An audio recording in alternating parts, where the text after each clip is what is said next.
Praise the Most High. We're going to start over again. I'd like to say shalom to everybody. At this time, we'll have the blowing of the shofar and we'll get started. Amen.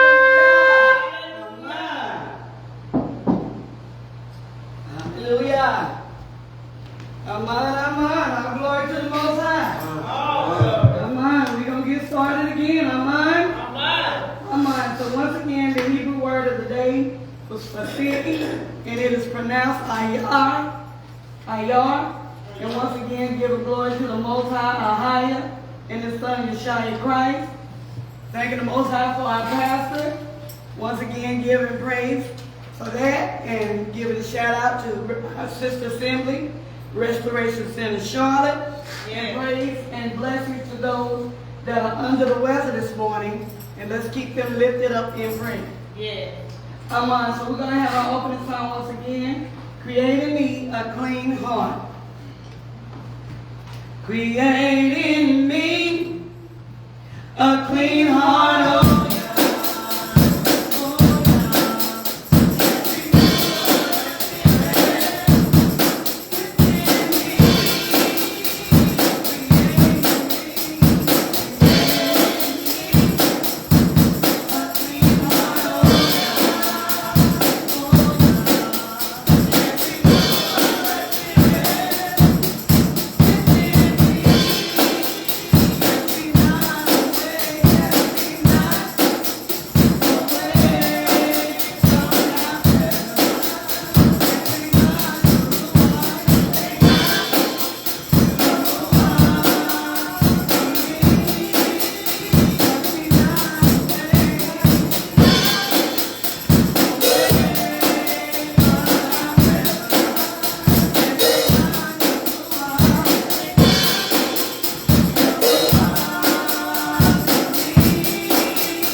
A clean heart, oh yeah.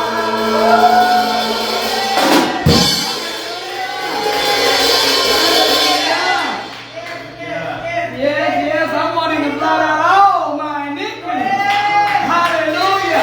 And in order for him to do that, I have to create in me a clean heart. We have to be renewed by the transforming of our mind. Hallelujah. This time we're going to sing our next selection, Lullaby.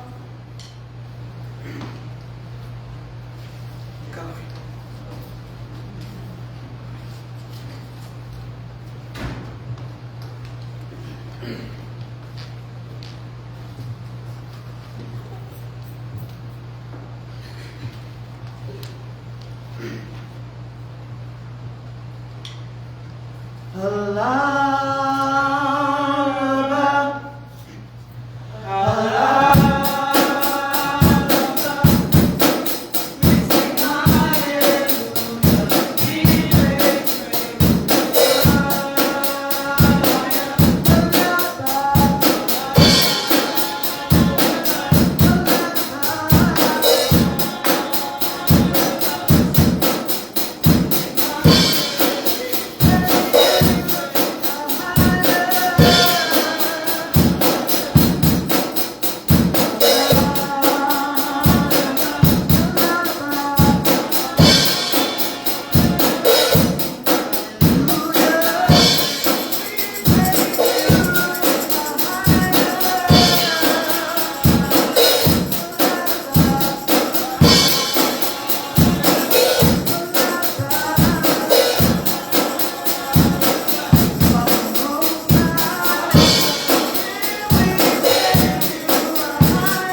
our Hebrew Credo, which is the Shema.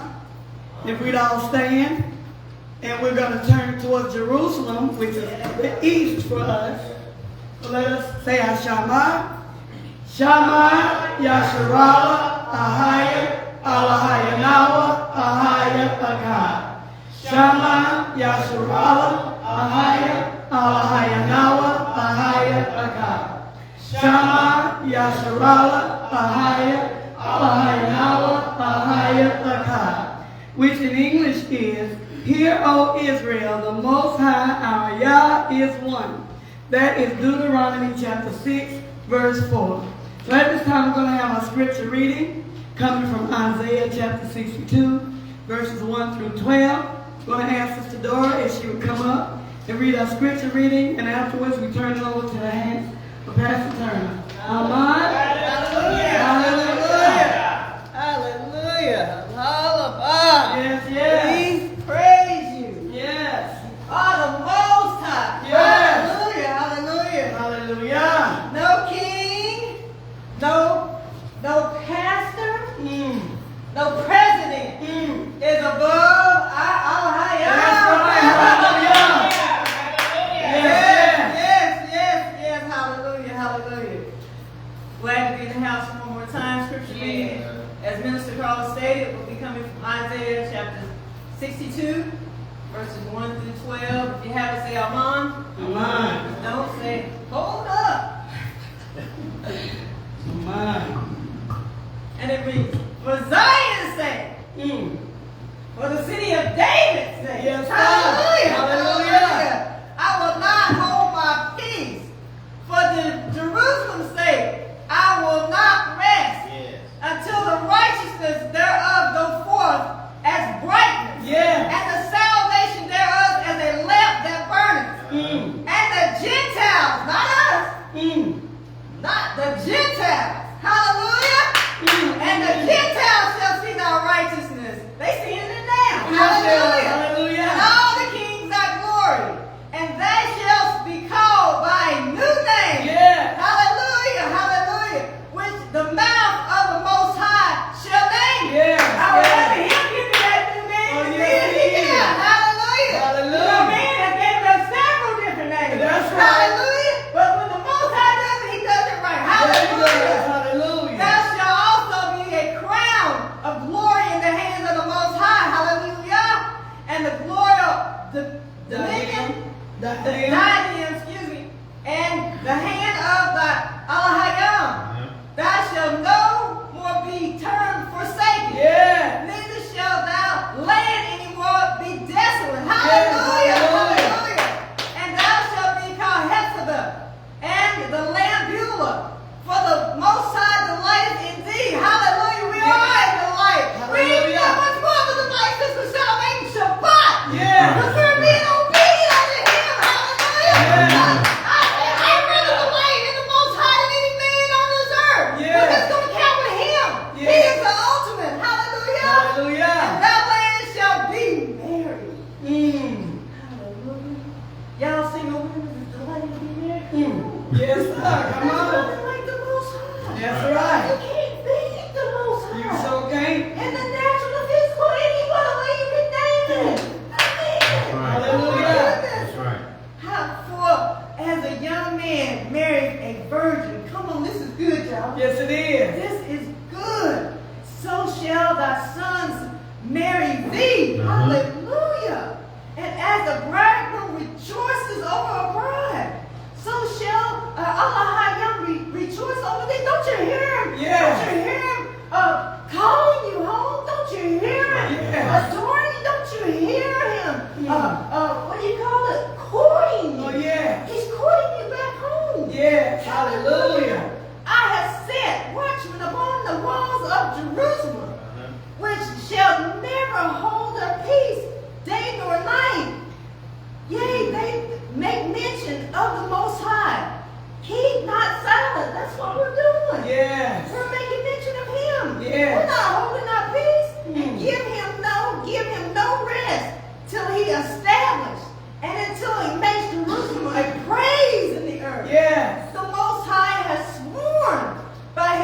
hand, and by his arms of his strength. Surely I will no more give thy corn, thee meat for thine enemy. That's right. He's giving it back to us. Yes, he is. Restoration of all things. Yes, sir. Come on, y'all. And Yes. the sons of that stranger shall not drink thy wine. Hallelujah. For that which thou hast labored, but thou that hast gathered it shall eat it. Yeah. Now, if you hadn't worked for it, watch out. Scripture. This ain't what I said. This ain't what I said. This is what the Most High said. That's right, sis. Yeah, if you hadn't gathered it, yeah. You ain't gonna see it. And praise the Most High. And they that have brought it into gathering shall drink it in the courts of thy holy one. Yes. Hallelujah. We're going to be close and personal. Yes. Go through the gates. Prepare ye the way of the people. Cast up the highways. Gather out the stones. Lift up a standard for the people. That's what we do. Yes. Hallelujah. We're not walking this walk one day. Yes. Or 1 minute. That's We're right. walking in another one. Behold, the Most High has proclaimed an end of the world. Y'all hear that? Yes. Saying ye to the daughters of Zion, the house of David, the city of David, behold, thy salvation cometh. You hear it? Yes. Behold, his reward is with him. Yes, it is. He's coming with it. And his work before him. And they shall call them Yes. the who? The holy people. Hallelujah. Hallelujah. The holy people. The redeemed of the Most High. Yes. And they shall be called sold out. A city not forsaken. Hallelujah. Hallelujah. We have not been forsaken. We have not been forsaken. That's right. Maybe by man, but not by the Most High. Hallelujah. Hallelujah. Daddy ain't forgot about us. No, He ain't forgot about No, us. he Hallelujah. No, he has not. All praises, all praises. Praises. A city not forsaken. Glory. We have not been forsaken. Thank the Most High. All He praise. has kept his covenant with his chosen, Glory. with his people. Yes, he has. That is Yasharal or Israel. Yes, yes. Amen. We do give praise to the Most High once again for allowing us all to come together for another gathering, another assembly that we assemble together among each other, among the brethren. We thank the Most High for that we're able to come together today for another Shabbat lesson. Hallelujah. Amen. Also, I want to thank the Most High for allowing our family member from New York Yes. Hallelujah. come to fellowship with us today. Thank you, brother, for coming and fellowshipping with us today. Always good to see you, bro. Yes. Always good to see you, man. Hallelujah. Hallelujah. We thank the Most High for everything that is going on in our lives throughout the week. We just thank Him for everything that He is doing. We just want to thank the Most High for watching over us this week and allowing us to see ourselves once again together as a people of Israel. Yes. Amen. You know, today is a special day. Today is a special day, you know, because not only are we celebrating Shabbat, also the heavenlies. The heavenlies right now is celebrating Shabbat with us as well. Amen. I know about y'all, but that's a wonderful thing. If you think you're doing something alone, but you're not.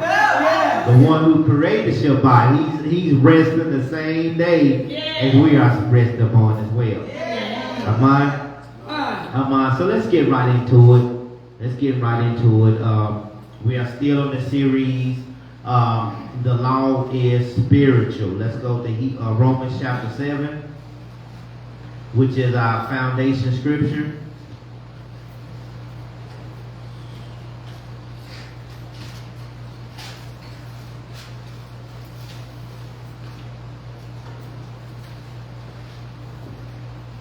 Romans chapter 7, And let's start at verse number 12, and let's come down to verse number 14. Romans chapter 7. Let's start at verse number 12 and come down to verse number 14. And this is what Paul is saying. Mine, if you still looking, say whoa. Whoa. Mine, we haven't got mine.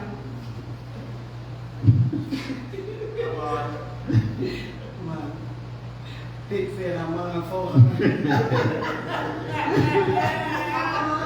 I'm mine.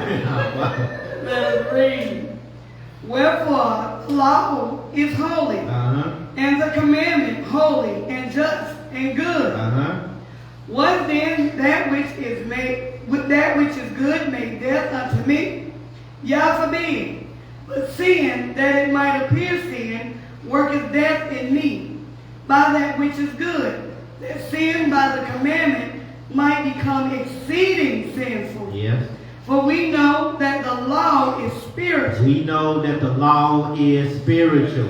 Okay? But I am carnal, sold under sin. But I am carnal, sold under sin. Y'all see that? For we know that the law is spiritual. When the Most High began to give the commandments to the Israelites, you know, they try to keep the law in their flesh. You cannot keep the law in your flesh or your carnal mind. That's right. You have to keep the law according to the Spirit. That's why the law is spiritual. Yes. Why? Because the Most High is spiritual. He gave it to us through His Spirit. Yes. So that's why a lot of our people say, you know, the law is too hard for us to understand. It's too, you know, we can't keep them all because you're looking at it through the lens of your flesh and not through the lens of being spiritual. Right? Because nobody can keep the law in their natural flesh. That's right. Right? The Israelites have proved that unto us already. But that's why He said, I'm going to write the laws in where? Your inward parts. Right? Yes. That's what He says. Because once He begins to write the law in our inward parts, then that way that nobody will be able to try to dictate or try to take nothing away from it. Yes. And nobody will begin to forget about the law because it's already on the inward parts of us. Yes. Right? Right. Right. Okay, so let's move on. Let's keep going. Today we're starting. I'm not going to go over what we went on last week because if I do, it'll take like 30 minutes. And that's a little bit more time that we can use to what we want to deliver on today as well. Okay? So on last week we tried to hit on the 3 different areas concerning the Sabbath or the Shabbat. Right? Yes. The first one we talked about buying and selling. Right? And I told you before, there's not a lot of instructions or guidelines of how to observe certain things when it comes to the Sabbath. Right? Yes. So we talked about buying and selling, meaning that buying and selling is a transaction of business. Right? So we do know that buying and selling, and the only people, well, there's a couple of people that we can find clarity on concerning buying and selling is through Jeremiah and also through Nehemiah. Yes. Right? Nehemiah wasn't playing it. That's right. Nehemiah said, you can't bring this burden here on the Sabbath day. If you keep bringing this burden on the Sabbath, I'm going to have to lay hands on you. Yes, He did. It ain't talking about you falling out on the floor. Laying hands and putting oil on their head. No, that ain't what Nehemiah is saying. Nehemiah said, I'm going to put my hands physically on you and hurt you if you begin to bring these burdens upon us, upon this place on the Sabbath day. Yes. So we have great information concerning buying and selling when it comes to the Sabbath. Yes. Right? Yes. Okay, then we went to thine own pleasure on the Sabbath. And that is a salvation issue, meaning that you have to work out your own soul salvation with fear and trembling. Yes. So that means that working out your own pleasure means your pleasure is not everybody else's pleasure. So whatever your pleasure is 6 days throughout the week, on the 7th day, the Most High said, no, leave it alone. That's right. Right? Yes. He said, because I want the attention between you and I on this particular day. Yes. So whatever you're doing throughout the week, and it's a pleasure to you, whatever you're doing, don't do it on this particular day. Yes. So that is something that applies to you as an individual. So we can't go around and tell them, we shouldn't go around and tell people, you can't do this, you can't do this, you can't do this. You know, that's a pleasure. Well, that don't pertain to you. Right? So this is the thing that our people have been tripped up on for a long time. Because we're dictating what we can do and what we cannot do when it comes to Shabbat. Yes. Right? Yes. So how do we know these? How do we know this information? Where does it come from? Do we read this in the scripture? Do we read it in the Bible? Everything that we are fighting and debating on, do we read it? No, you do not. So where do we get this information again? I'm not going to ask y'all, did y'all do your homework? I did, man. I did it. To find out in the scriptures that what you think that you cannot do on the Shabbat, on the Sabbath, it is a Talmud doctrine. They are the ones, the rabbis, they are the ones, the Jewish people saying, you can do this and you can't do not do that. When you do not read anything that they say in the scripture. That's right. Right? Right. Because y'all know me, I'm a scripture-based person. I go by the scriptures. If it's not there, then where are you getting it from? Right. And who's you getting it from? Right? So you have to get it from somebody because it's not in the scripture. Right. Okay, so let's keep going. Well, today I'll save the best for last. Cooking. So y'all smiling. Y'all ready for it? Cooking. Can I cook on the Sabbath? Can I? Right? And this is a big problem, because the reason why we bring this up, because we don't want to bring burdens on the Sabbath. Right? That can be a burden, because we don't want people to feel like somebody's doing something wrong. Right? When we're supposed to come to enjoy each other. We're supposed to come to enjoy one another on Shabbat. Yes. Right? Yes. And not feeling bad that if I eat something, that this person is going to be offended, this person is going to get angry, this person is going to up and leave, this person ain't going to be right, this person is walking in sin. That's a burden. Yes. But that's why the Most High led me to this, so we can get the facts on what our people worldwide is debating about. Right. Right? Okay? And while the other nations, they sit back, they enjoying themselves, and they're like, look at them. They can't even come together on the one day that he gave to them. Yes. They can't even come together on the same thing on the day he gave them. They still fighting over it. Yes. And we ain't even got to the other laws and commandments that this just Shabbat. Yes. Right? Yes. So we got to pray and ask the Most High to really bless all of us, so we can all be on one accord with this. Yes. Because he don't want no burdens on this particular day. Yes. The real question is, can we cook on the Shabbat? This topic really isn't a problem for me, because just eating cold food for one day is nothing new to us. Right? It's not the fact that I'm trying to bring this up and try to expose this information on that because I want to eat something hot today. Mm-hmm. That ain't the problem. Right? It's been days of the week that we don't eat hot food. We grew up not eating hot food every day. we get eat some cereal in the morning. We get a sandwich and some chips at lunch, and then after that we can just eat a little snack. I mean, we was good with that. We grew up not eating hot foods all the time, right? Or 3 times a day. So that's not the problem. Right? It's no problem to eat nothing cold foods, throughout on Shabbat. That's no problem. And, because we've been doing it for all these years, but we got to get the understanding of what it's saying. Yes. Right? So that's where we are at today. Okay? 3 places where people may identify as being cooking. We're going to go to 3 different places where people may identify this as being cooking. Right? And I want y'all to understand this as we go through this. So maybe that as I bring this out, maybe you didn't see it this way. You know, maybe it was taught a little different because a lot of us, that came into this truth, of who we are, a lot of this information, we didn't get it from ourselves, or we did not seek the Most High for this information. We got it from other assemblies, right. You know, from other camps and other people. You know, that's where we got it from. Yes. And I'm sure, you know, and every time I talk to this situation, I include myself because I was in the same thing, and I was saying the same exact thing. Right? Yes. So this does not apply for that assembly over there or this. It just apply for everybody because we always doing it. Right? Yes. Until the Most High began to show me and told me to understand it, because something about it when I was reading, it did not sit right with me.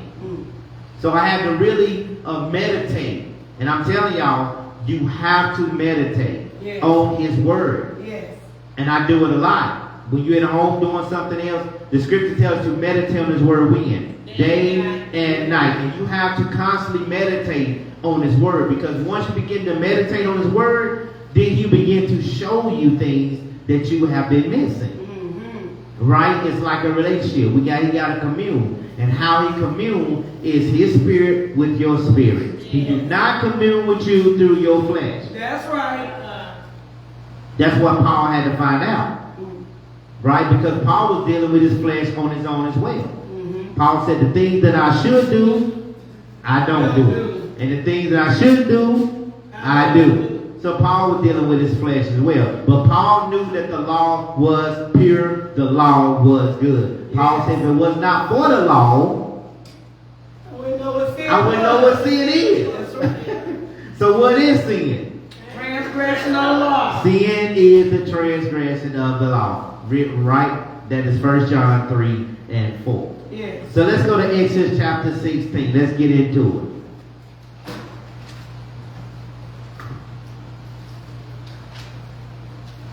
it. Exodus chapter 16.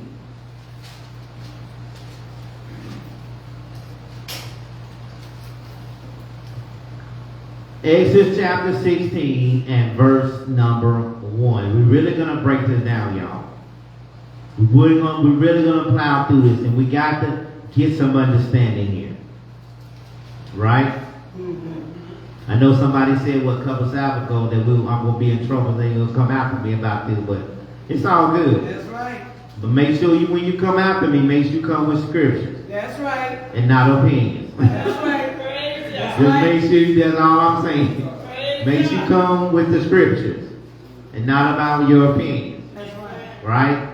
That's how we all should move in the scriptures. Come with scriptures, not just opinions. Yes.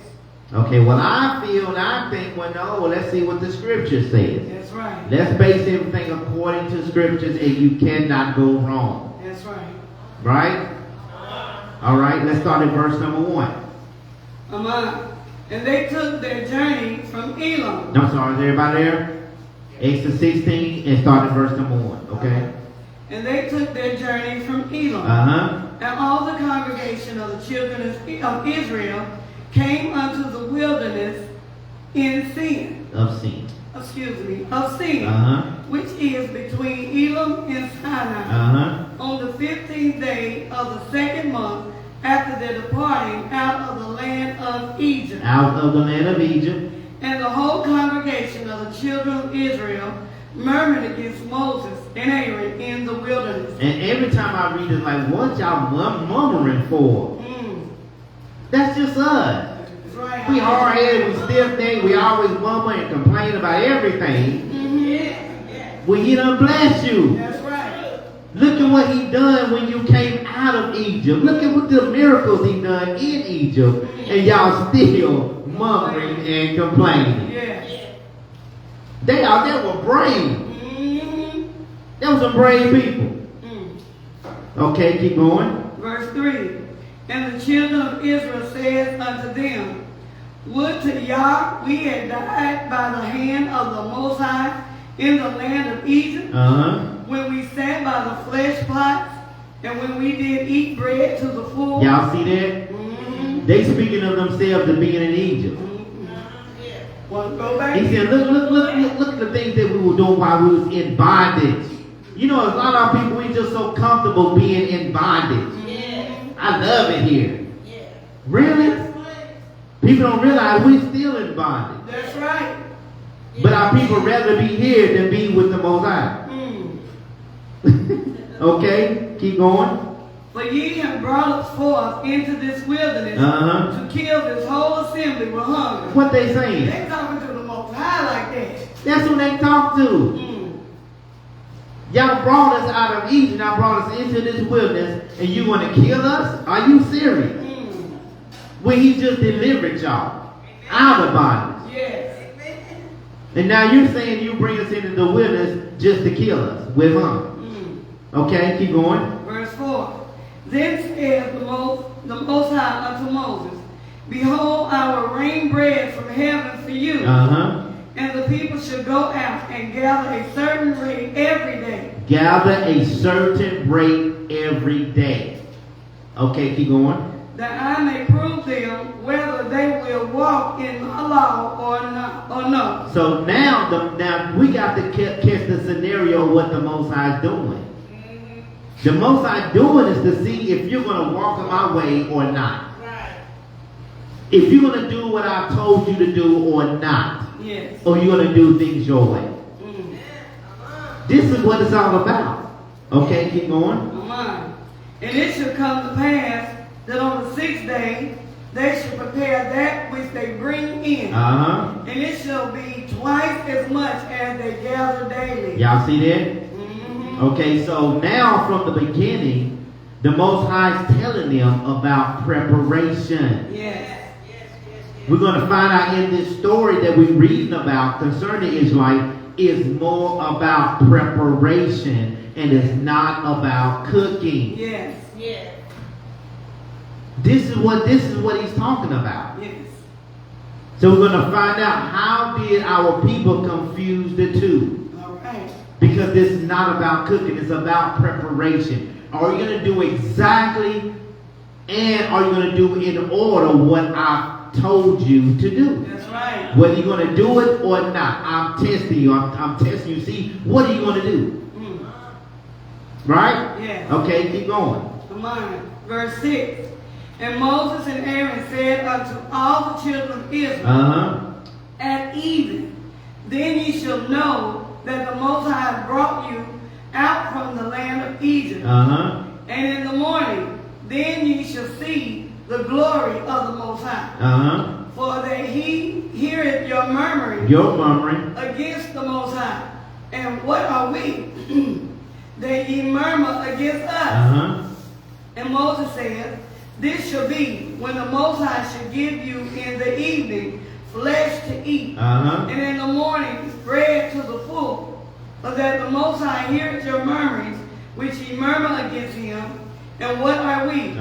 Your murmurings are not against us, but against the Most High. Y'all see that? Your murmuring is not against us. Yes. But your murmuring is against the Most High. Most like y'all tripping. Yeah. Y'all realize what y'all doing. Y'all messing up. Yeah. How can you complain about this? Yes. Do you not know that he's still going to watch over you? But no, you thinking about Egypt right now. That's right. When you thinking about being in bondage, when the Most High just delivered you out of bondage. Right? Y'all know the old story that if you put a bird in a cage for so long, that once you begin to open up the cage door, he will not fly. That's right. Yeah. You just open up and they won't fly out because they so used to being in bondage or in a cage for so long, right. Because they feel like if they were to go out, it's past. They're not familiar to that. Right. I seen it was a TikTok long ago, and it was these two dogs.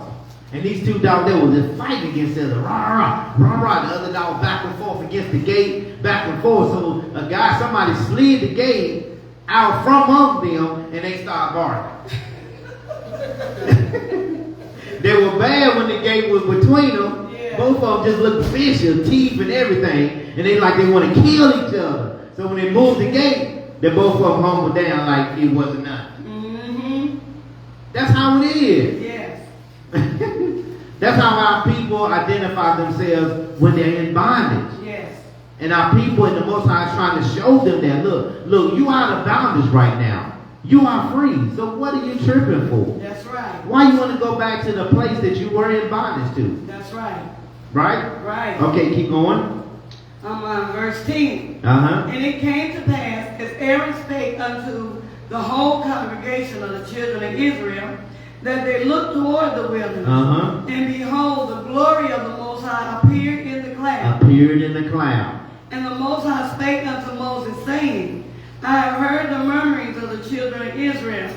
Speak unto them, saying, at even ye should eat flesh, and in the morning ye shall be filled with bread. So what's going to happen?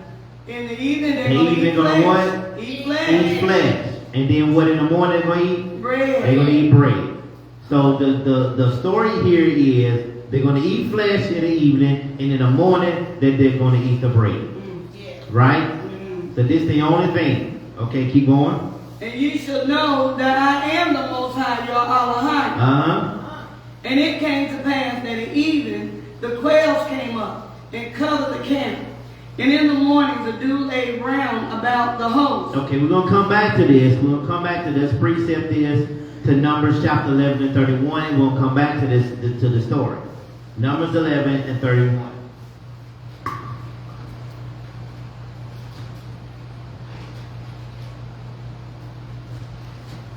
Hold your place and hold your finger in these two places, because we're going to go back and forth between these two stories.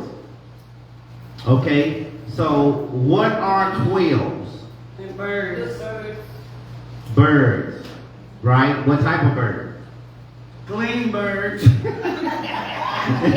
birds. Well, we know it definitely got to be a clean bird. Yeah. So what is a quail? Have you ever looked it up to know what a quail is? No. And another question is, where did these quails come from? Yes. Yeah. From where? The Most High. We know it came from the Most High. Yeah. But where he get them from? Where they come from? He called them out. He made them out. Listen. We can't hear you. Come down from the sky. From the sky, okay. So the first question is, what are quails? All right, I got it. Y'all look it up. What are quails? Quails coming from 87957 in the Strong's Concordance. In the definition for quail, it says quail. That did this on purpose, It says quail. right?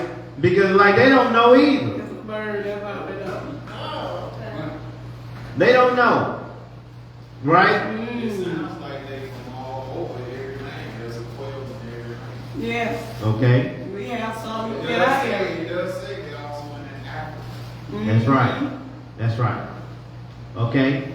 So the point is, we don't know. We just know this a type of bird, right? Yes, Also, I did look it up. It says a partridge, right? yes. So that's guesstimating to me. Like we don't know a partridge, Is a pigeon in the same family? huh? Is a pigeon in the same family? I'm not sure. I'm not sure. But we know it's a type of bird. So let's see where the Most High got it from.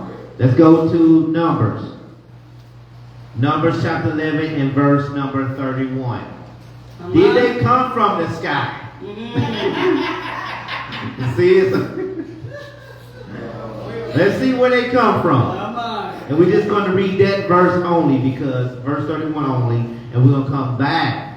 We're going to come back to Exodus. And we'll come back to Numbers, okay? Verse 31. And there went forth a wind from the Most High. A wind from who? The Most High. From the Most High. And brought quails from the sea. From where? From the sea. From the sea. The Most High got these quails from the sea. Wow. He's amazing. amazing. Right? And you talking about hunger? Mm. Are you serious? Mm. You weren't about eating. We just part to see. He done had all these miracles done in Egypt. You done seen his glory. And you weren't about eating. Cloud by day, fire by night. You see all this, you know he's with you. Yeah. And you asking him, and you talking to him about Egypt and bondage, and we just freed you? Wow. Come on now. Mm. Okay, keep going. And let them fall by the camp. Let them what? Fall by the camp. Fall by the camp. As it were a day's journey on this side. Y'all hear that? Mm. As it was a day's journey. Mm. That's a lot of dropping. Yes, it is. And falling by the side. Yes. Y'all see that? It's raining quails. Mm. That's right. And you wondering what the Most High is going to do for you? That's right. Mm. That ain't an idiom. That ain't an idiom. It No, was really that's raining right. quick. This ain't an idiom. Mm. This is true. Okay, keep going. Round about the camp as it were 2 cubits high upon the face of the earth. Do y'all know what 2 cubits high is? I had to look that up. Mm. Come on, y'all. Come on, y'all measurement. Come on, y'all know these measurements, man. We'll do them cubits. I look it up. Look at 2 cubits. I'm going to tell you just to save you time what is 2 cubits high. It's 20 feet. Wow. How tall is 20 feet, yo? Out to the ceiling. Yeah. That's how You do massive measurements. I'm like, yeah. how high 20 feet? That's high. It's 2.5. Yeah, out to the ceiling. Is it taller than this building? It's higher than the ceiling. Wow. About 14. That's almost like 2 basketballs, those standing on top of each other. Yeah. Okay. That's high. That's high. That's a lot of quails. Basketball goes 12 feet high. Mm. That's right. According to this, it says according to Ezekiel's scale, 2 cubits is only 20 inches. 20 inches. Okay. Okay. But yeah, that's right. It is.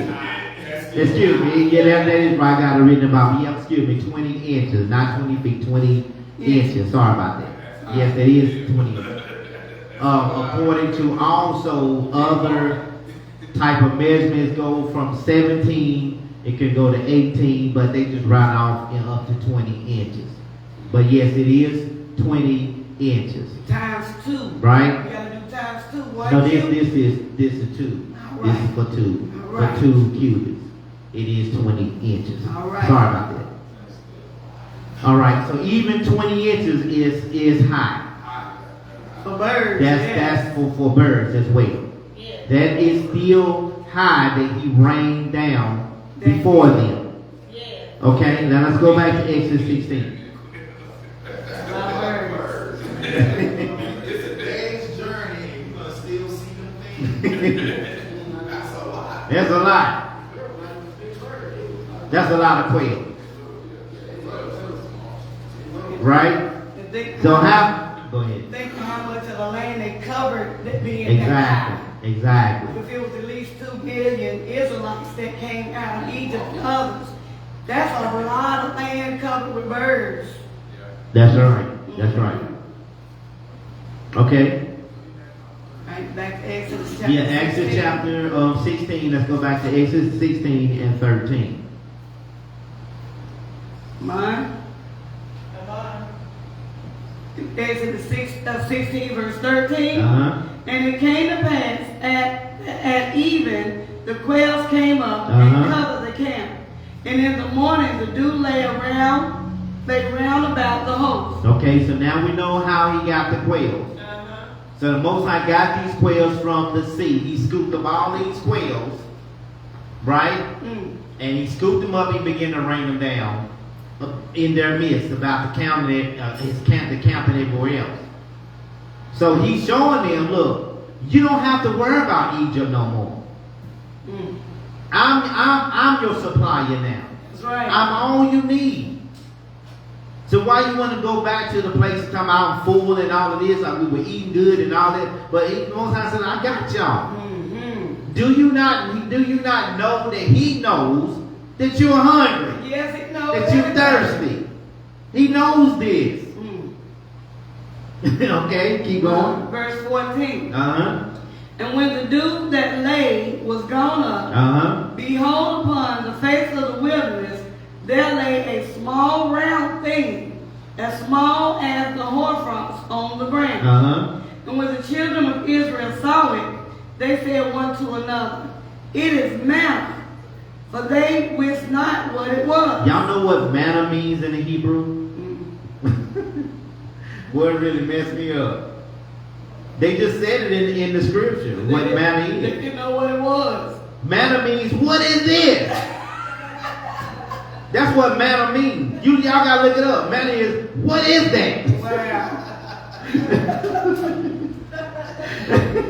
Wow, Greg, I'm like, what? They didn't know what it was. That's what manna means. What is that? So if you ever see something crawling and seeds on the ground, say, that's manna. No, that's manna. Because what is that? What is that thing? I don't know what that is. But that's what manna means. What is it? Or what is that? Okay, read it. It was manna. For they wist not what it was. And Moses said unto them, this is the bread which the Most High has given you to eat. Okay, keep going. This is the thing which the Most High has commanded. Gather of it every man according to his eating. An omer for every man according to the number of your persons. Take ye every man for them which are in his tent. Giving them an order about when I give it to you, this is what you need to do with it. That's right. Okay. Verse 17. And the children of Israel did so, and gathered some more, some less. And when they did meet it with an omer, he had gathered much, had nothing over. And he that gathered little had no lack. They gathered every man according to his eating. According to his eating. Keep going. And Moses said, let no man leave of it till the morning. Now he's giving them basic instructions of what you need to do.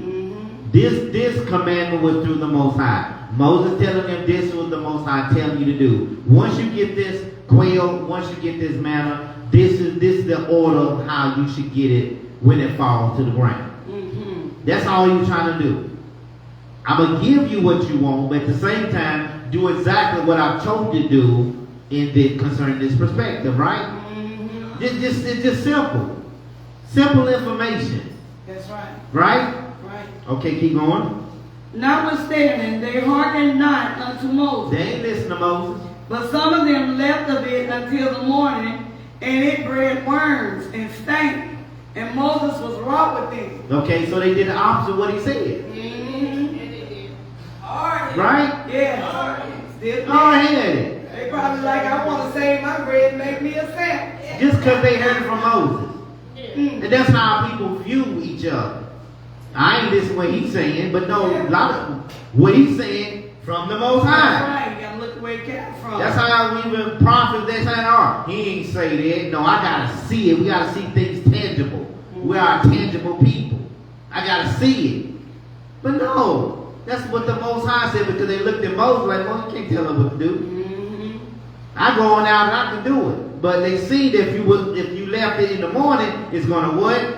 It's going to turn worms. It's going to turn worms. It's going to stink.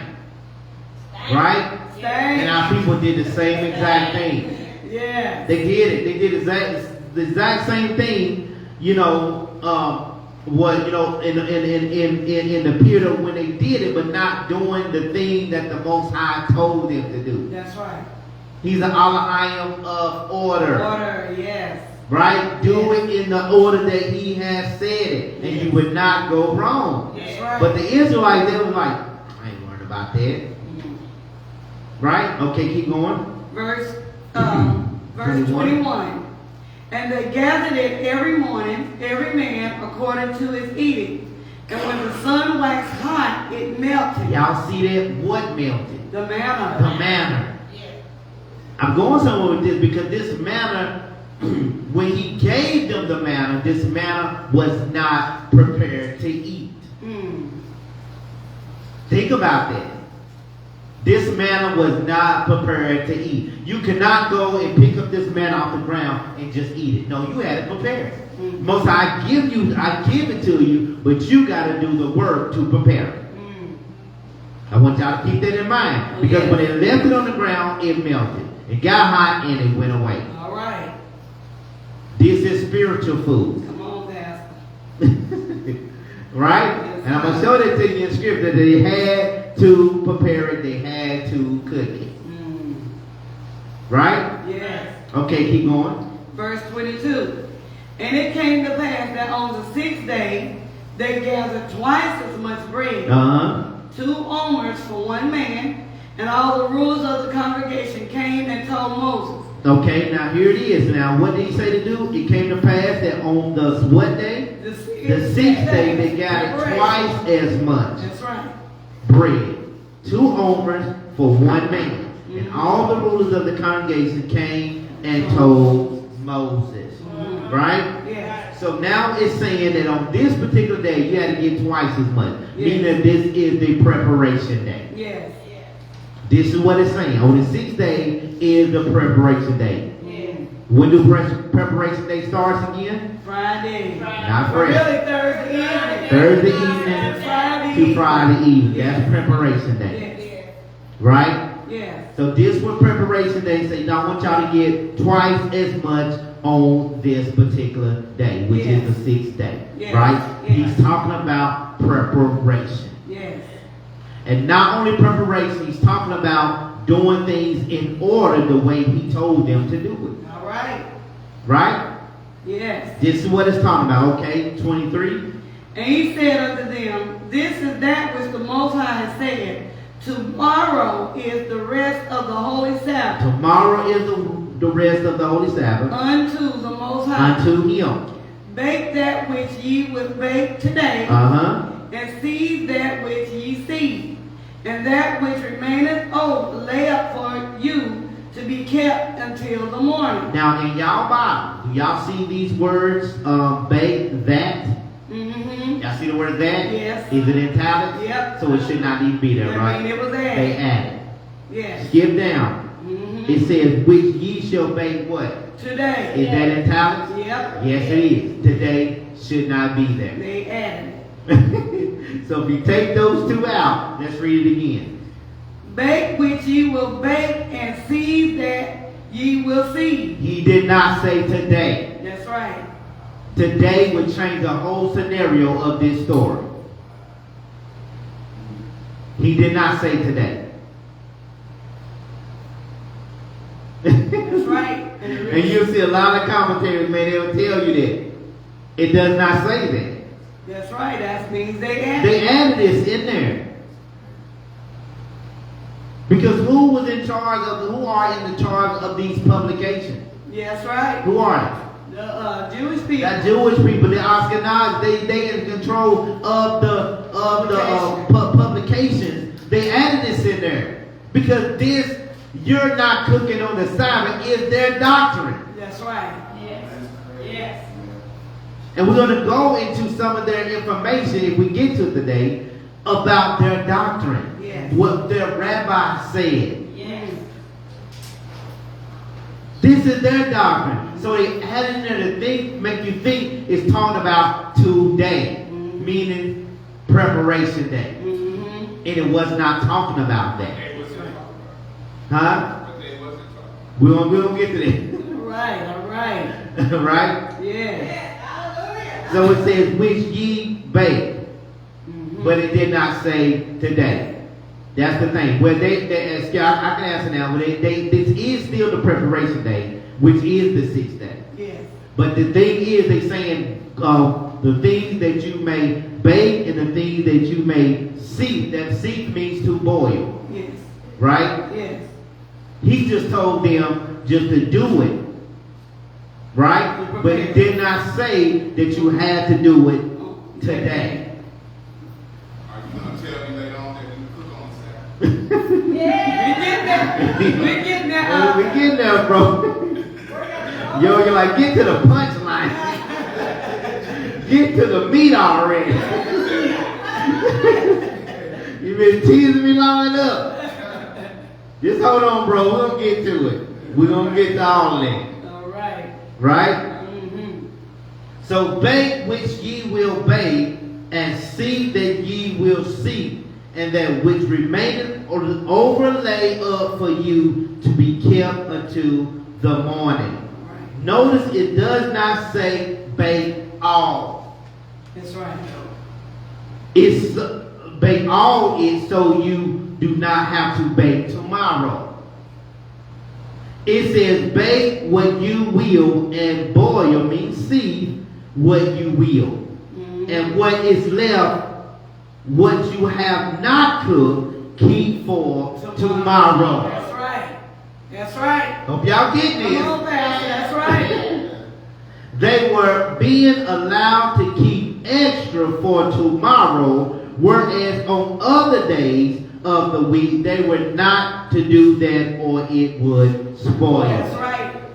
That they had to do what they needed for each day. For each day. So on the preparation, they had to get double, but they can only prepare for that day what they needed for that day and put the rest over to tomorrow. Exactly. Right? Exactly. Put the rest over till tomorrow. And that's what we do really today. Yes. Right? Yes. Do we do it on the 6th day? Why? So we wouldn't have to do it on the next day. Right. We're still doing the same thing. That's right. Right? Yes. But just showing you that it's not talking about what we all thought we talked about. Right? That's right. We're gonna prove it to you. Let's go back to Exodus 16. Still in 16. Go read verse 19 and 20 again. Okay. Verse 19. And Moses said, let no man leave of it till morning. Till the morning. Notwithstanding, they hearkened not unto Moses, but some of them left of it until the morning. And it bred worms and stank, and Moses was wroth with them. Okay? So they were not to gather it on the Sabbath day, right? Right. But get twice as much on the 6th day, kind of like today. Get enough on Friday so that it is not necessary to buy food on the Sabbath. That's right. But it really doesn't say that you can't cook on the Sabbath. That's right. This is not talking about that. This is talking about preparation. That's right. This is what it's talking about. And we'll go a little further with it. Okay? Now, let's start at verse number 24. Exodus 16. Let's start at verse number 24, and let's keep going down. And they lay it up till the morning as Moses bade, and it did not stink, neither was there any worms therein. Okay, so we doing that. It was some that did what he said, and some that didn't. Mm. Right? Right. And that is how it is today. Some obey the commandment, some don't. We keep the law, statute, commandment. Other people say you ain't got to do it no more. Mm-hmm. Right? That's just how it is in Israel. Right. Okay, keep going. Verse 25. And Moses said, eat that today, for today is a Sabbath unto the Most High. Uh-huh. Today ye shall not find it in the You field. should not find it in the field, so ain't no use you going and look for it. That's why they were supposed to get double. That's right.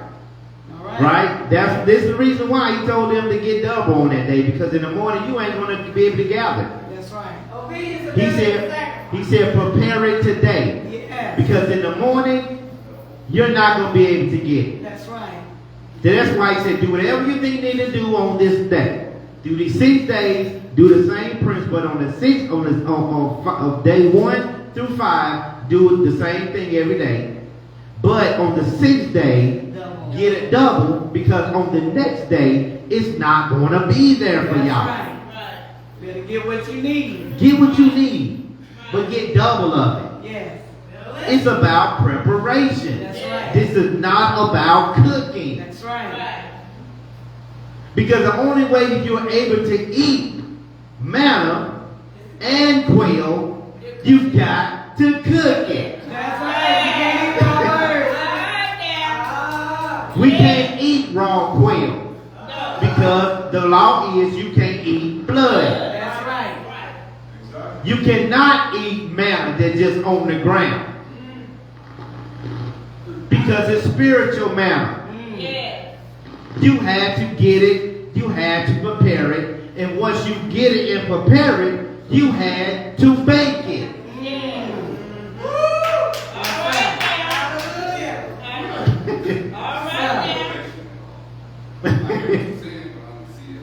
So a lot of times our people go out, and I've heard this before. People say they're going to go out, and people went out on the ground and they began to get the manna and start eating. No, they did not.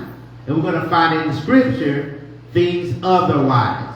Right. Right? That they didn't just get on the ground and picked it up and they ate it. They didn't do that. They had to prepare it. We're going to get to that when we go back to Numbers. All right. Okay? Are y'all ready? Y'all see that so far? Yes. Okay, keep going. Awesome place. You got good to it. Well, look at, go back to verse 26 again. 26. 6 days ye shall gather it, but on the seventh day, which is the Sabbath, in it there shall be none. It shall be none. Okay? And it came to pass that there went out some of the people on the seventh day for to gather, and they found none. And they gathered none. Y'all see that, right? Yes. So now we have to go back. We'll come back to Exodus chapter 28. And we're going to go from here, we're going to go to Numbers chapter 11. And we're going to come back to this. Go to Numbers chapter 11.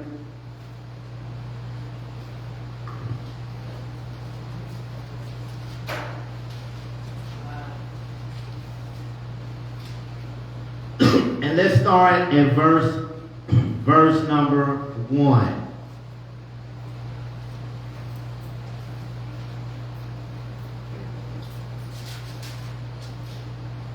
Numbers chapter 11. You still looking, say, oh, I'm on. And when the people complained, it displeased the Most High. And the Most High heard it, and his anger was kindled. And the fire of the Most High burnt among them, and consumed them that were in the uttermost parts of the camp. And the people cried unto Moses, and when Moses prayed unto the Most High, the fire was quenched. The fire was quenched. And he called the name of the place Taberah, because the fire of the Most High burnt among them.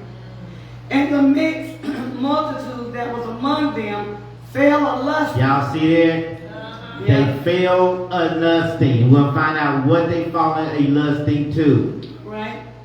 That's why we're in the situation we are in today. All right. We fell a lusting because we want to do what all the other nations are doing, and it's not for us. We fall a lusting because we want to do what they're doing. All right. We want to eat what they eat.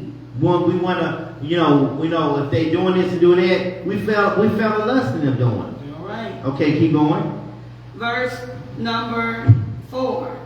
And the mixed multitude that was among them fell a lusting. And the children of Israel also wept again, and said, who shall give us flesh to eat? Now this is what they're saying. Who are they getting this from? The mixed multitude. The mixed multitude. They're the ones encouraging this. That's right. Right? They are encouraging this. Okay, keep going. Verse 5. We remember the fish. Oh man. Which we did eat in Egypt freely. When we ate in Egypt freely. The cucumbers and the melons and the leeks and the onions and the garlic and wow. They like, I I remember in Egypt, but we were eating all this food. We were throwing down in bondage. We were throwing down. We were eating all this. Yes. Licking our fingers, this garlic. Oh, man. Put some garlic in anything, man. It's woo-wee. They remember the cucumbers. They remember the onions. Sauteed onions. Oh, man. Okay, keep going. Verse 6. But now our soul is dried away. But our soul is dried away. Are you serious? Yes, it's tripping. Okay. There is nothing at all beside this manna before our eyes. Now they complain about what the Most High gave. They're just like us, right? That's us. We ain't got nothing. We ain't got no onions. We ain't got nothing. We just got this man out here. That's all we got. We ain't got no seasoning salt. We ain't got none of this. No butter and honey to put on. No honey, no butter, no Lowry's. None of this. All we need is old man. That's just like black folks, ain't it? Can't be satisfied. Can't be satisfied.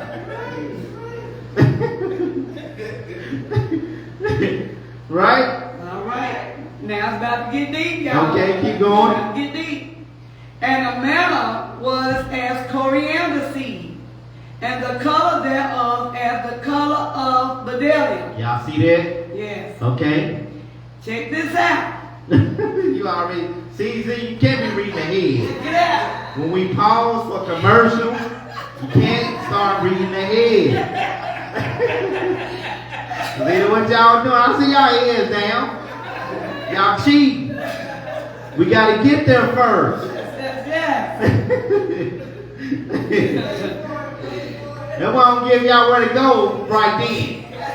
Cause y'all be cheating. Okay, keep going. Verse 8. Verse 8. Here, like my wife said, here it comes. Verse number 8. And the people went about and gathered. What did they do? They gathered. They gathered it. And ground it into meal. They had to prepare it. Like flour. Like flour. Keep going.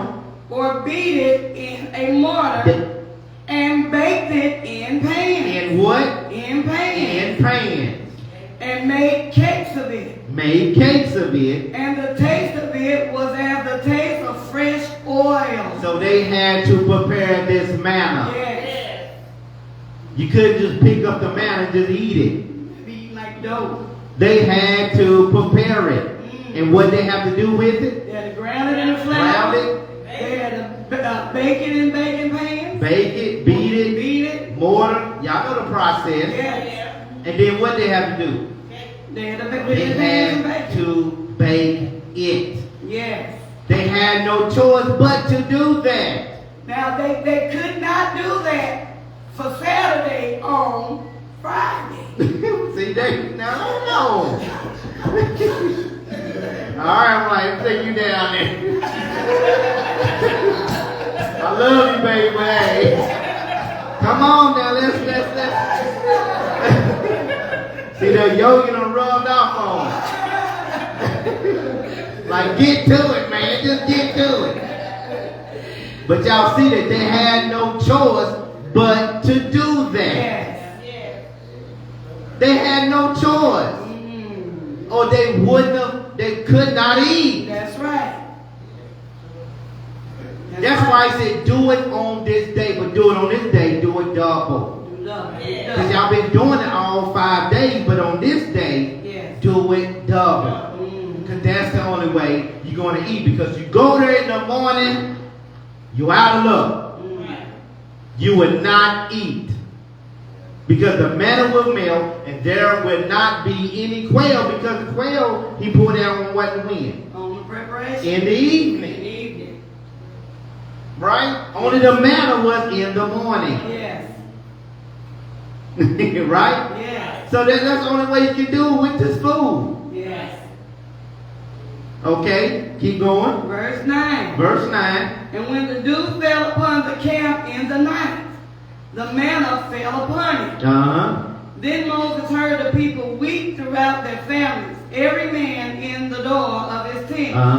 And the anger of the Most High was kindled greatly, Moses also was displeased. And Moses said unto the Most High, Wherefore hast thou afflicted thy servant?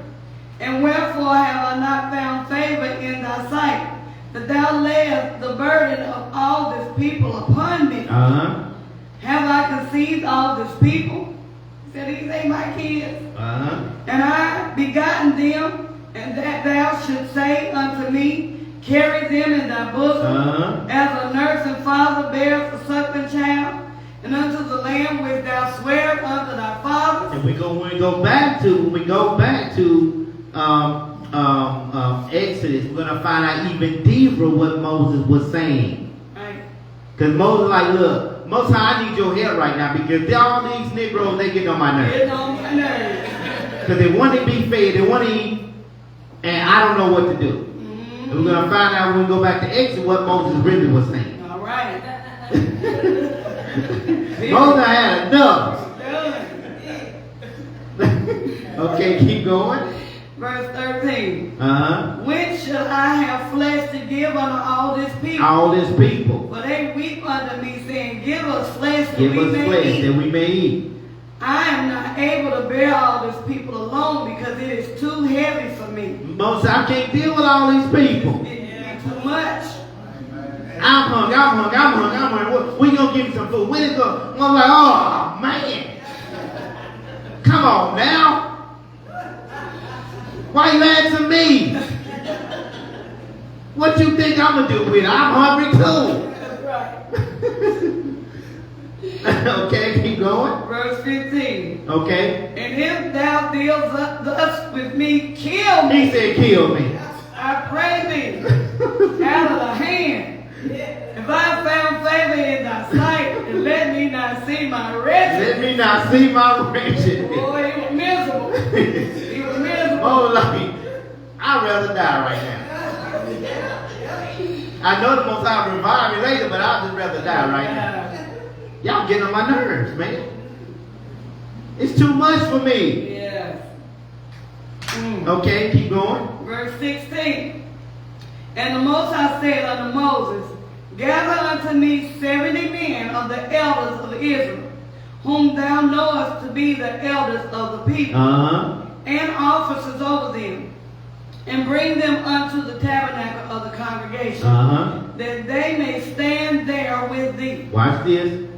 And I will come down and talk with thee there, and I will take of the Spirit which is upon thee, and I will put it upon them. Y'all hear that? Hallelujah. So what? So how many people he got from among them? 70 people. Since Moses, you can't handle this, I'm gonna let 70 more people and put my spirit that's on you. I'm gonna put it upon them as well. Yes. So you won't carry this burden by yourself. Yes. Right? That's right. Okay, keep going. And they shall bear the burden of the people with thee. With you. That thou bear it not thyself alone. And say thou unto the people, Sanctify yourselves against tomorrow. And ye shall eat flesh. For ye have wept in the ears of the Most High, saying, Who shall give us flesh to eat? For it was well with us in Egypt.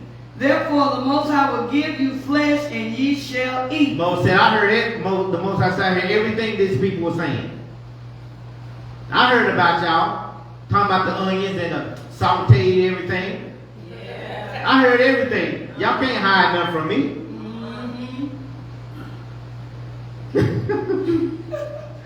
He said, saying, Who shall give us flesh to eat? Or it was well with us in Egypt. Most High said, I've heard what you're saying, because you're saying that it was well with you while you was in Egypt. You was better being in bondage in Egypt than being out here in this wilderness with me. Yeah. He said, I heard everything y'all saying. I heard your murmur. I heard your complaint. I heard everything you're doing. You think that's going to sit well with me? I said, okay. Yeah, you're like, okay. Okay. Okay, keep going. Verse 19. Ye shall not eat one day. You ain't going to eat for one day. Nor 2 days. Not 2 days. Nor 5 days. Not 5. Neither 10 days. Not 10. Nor 20 days. Not 20 days. But even a whole month.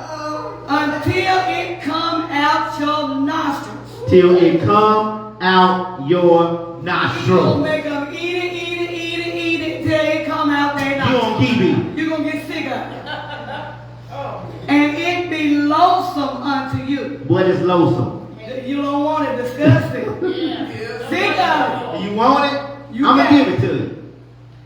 Because that ye have despised the Most High, which is among you, and have wept before him, saying, why came we forth out of Egypt? Y'all hear that? Why we come forth out of Egypt? Keep going. And Moses said, the people among whom I am are 600,000 footmen. And thou hast said, I will give them flesh that they may eat a whole month. A whole month. Shall the flocks and the herds be slain for them? Now here's the understanding that Moses had. Look what Moses just said. Read it from the beginning. And Moses said, Shall the flock, verse okay, 22. shall the flocks and the herds be slain for them? For them, To suffice them? to suffice them. Or shall all the fish of the sea be gathered together for them to suffice them? So what is Moses asking him?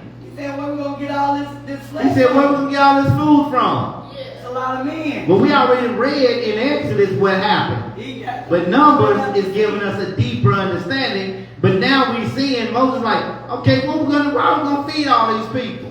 Kill all of Where them. we gonna get this meat from? Where we gonna get all this food from? Yes. Where we gonna get the sources? Are we gonna get it from the animals that we have? Are we gonna get it from all the fish that we can get? He's like, what? Most High, what are we gonna What do? we going to do? Watch this, keep going.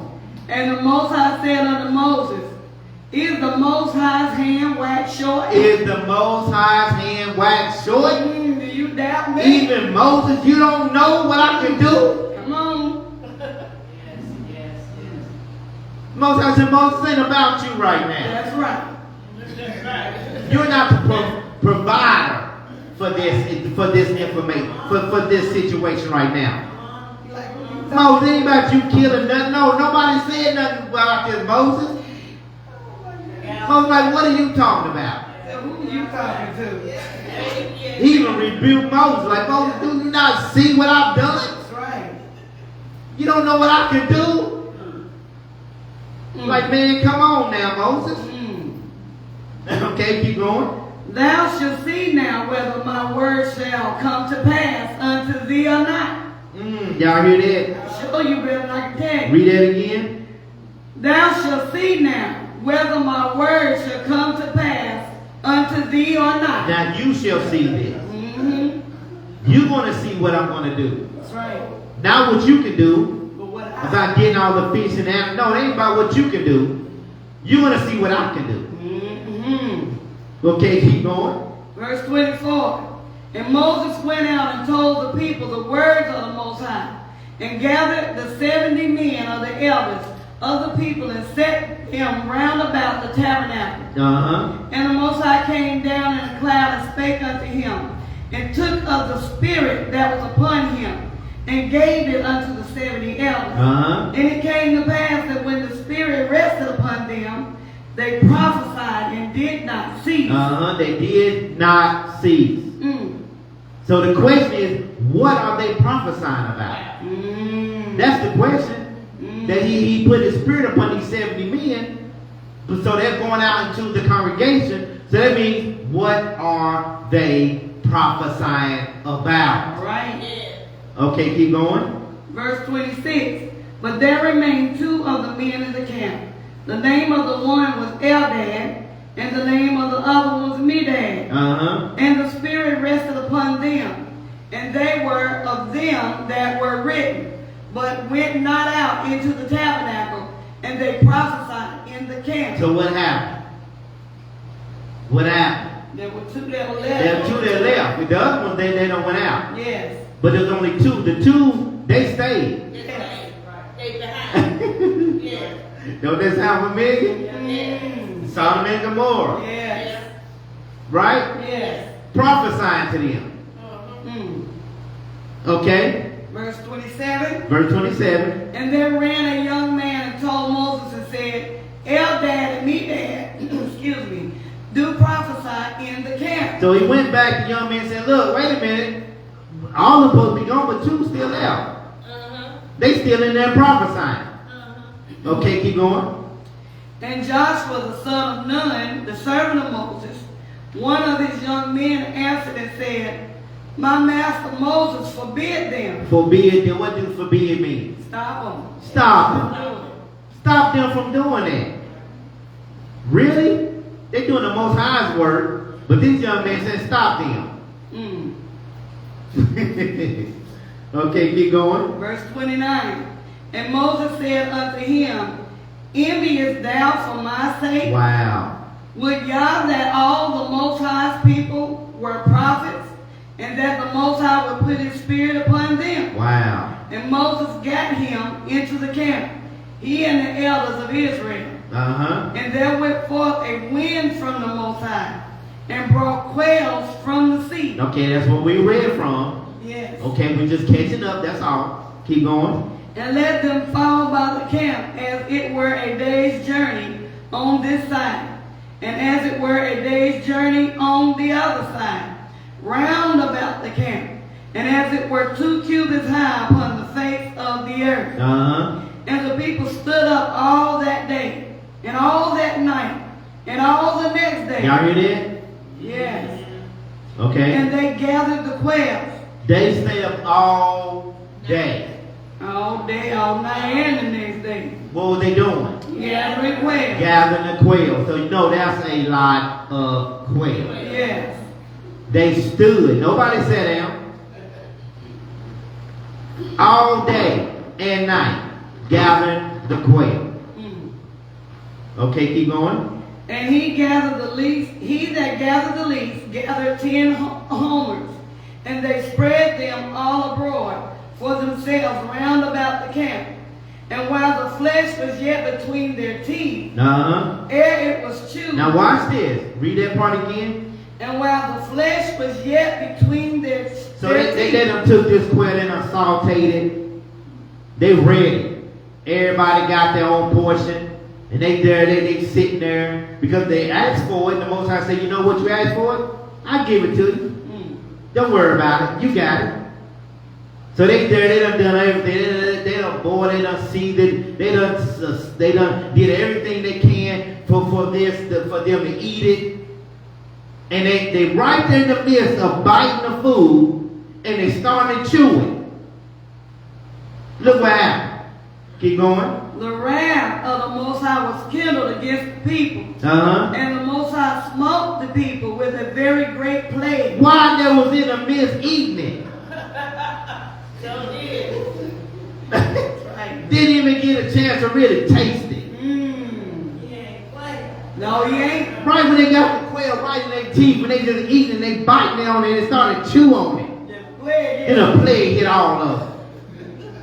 All of them there was a murmuring, complaining, talking about Egypt, where he delivered you from. Right in the midst of them eating the food. Wow. Complaining. Gonna be alright? I ain't got you choked up. Right. Y'all see that? Yes. The Most High said, okay, but you didn't get this on my terms. That's right. You get it because you asked for it. Yes. Yeah, you need to turn it off? Yes. You're getting too cold, y'all. Y'all turn it off. Yes. All right. Read verse 33 again. And while the flesh was yet between their teeth, Between their teeth. ere it was chewed, It would chew. the wrath of the Most High was kindled against the people, and the Most High smote the people with a very great plague. With the great plague. Not all of them. Yeah, just remember. But the ones that was murmuring. Complaining. The ones that was complaining. So why would he do this? Why did he kill them? That stuff was spread. They keep complaining, and then everybody complains. That's all what it's about. One apple spoils the whole bunch. But that's why he did it, because these are the ones that was the complaint. Cause of the problem. Making an example. That's right. Just when That's right. Better fear him. Right? Yes.